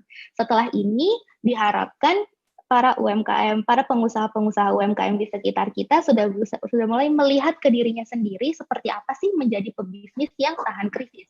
Seperti itu. Lalu apa sih aspek-aspek lain selain menjadi orang yang mengenali risiko, selain menjadi pebisnis yang mengenali sumber daya, dan sebagai pebisnis yang bisa mengenali perubahan atau peluang. Kalau di slide selanjutnya, apalagi sih yang harus diperhatikan? Jangan lupa juga untuk memperhatikan cara berkomunikasi kita, dan jangan lupa untuk terus mulai belajar untuk mengelola waktu kita sebagai yang efektif, karena kalau kita menjadi pengusaha kita juga pasti akan banyak hal yang kita lakukan, karena di awal kita hanya punya diri kita dan tim, dan harus dikelola sebaik-baiknya. Dan jangan lupa untuk membuat perencanaan yang smart dan tepat untuk mencapai usaha Anda. Sekian gagasan dari tim analis. Saya Tasya undur diri. Silakan kepada Bapak Taufik. Oke, terima kasih nih. Tadi apa yang disampaikan oleh Mbak Tasya dan para peneliti yang hari ini sharing kepada kita semua ini adalah sebuah advice yang sangat menarik buat para pelaku UKM di Indonesia. Tentu saja mungkin kadang-kadang banyak yang ada bertanya, ini kan, yang mana yang nanti mau dipakai, gitu kan? Karena tadi kita lihat advice-nya kok banyak sekali ya. Ya iya, karena kita tahu bahwa UKM di Indonesia itu jumlahnya puluhan juta. Isunya yang dihadapi ini juga macam-macam ini kan. Jadi memang kita nanti akan memang punya pilihan sebenarnya, pilihan advice yang nanti bisa kita ikuti. Karena itu supaya nanti kadang-kadang tidak bingung, kita harapkan ini Bapak dan Ibu sekalian mau bergabung dengan di ICSB. Di ICSB ini nggak hanya sekedar ketemu dengan sesama pelaku UKM, Bapak dan Ibu sekalian nanti juga akan bisa ketemu dengan kayak peneliti, dengan profesional dan atau entrepreneur yang lain yang sukses, sehingga nantinya Bapak dan Ibu terbiasa juga untuk mencerna nih kan macam-macam informasi, macam-macam advice, sehingga nantinya bisa memilih ini kan yang mana nanti bisa diikuti. Ini adalah sebuah sesi yang menarik, dan makanya jangan hanya melewatkan, jangan coba-coba nanti Bapak dan Ibu sekalian melewatkan semua sesi dalam Pekan UKM Internasional, karena banyak masukan yang menarik ini kan. Tapi kalau hanya sekedar mengikuti, ya rugi. Harus juga bergabung dalam ICSB. Itu saja mungkin yang bisa kami sampaikan. Sekarang waktu akan kita kembalikan pada Bapak Tinus Kusuma, MC yang terkenal.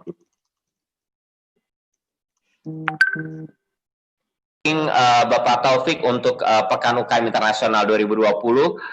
Bapak Ibu sekalian, demikian rangkaian sesi peneliti di hari kedua Pekan UKM Internasional 2020, dan jangan lupa besok untuk bergabung kembali di sesi pengajar pada hari ketiga Pekan UKM Internasional hari Rabu tanggal 10 Juni pukul 9 pagi waktu Indonesia Barat.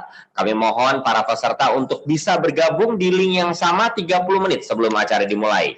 Pekan UKM Internasional 2020 diselenggarakan oleh ACSB Indonesia bekerja sama dengan Markplus Institute dan didukung penuh oleh Bank BRI. Saya Tinus Kusuma pamit undur diri. Assalamualaikum warahmatullahi wabarakatuh. Sampai bertemu kembali di waktu dan link yang sama.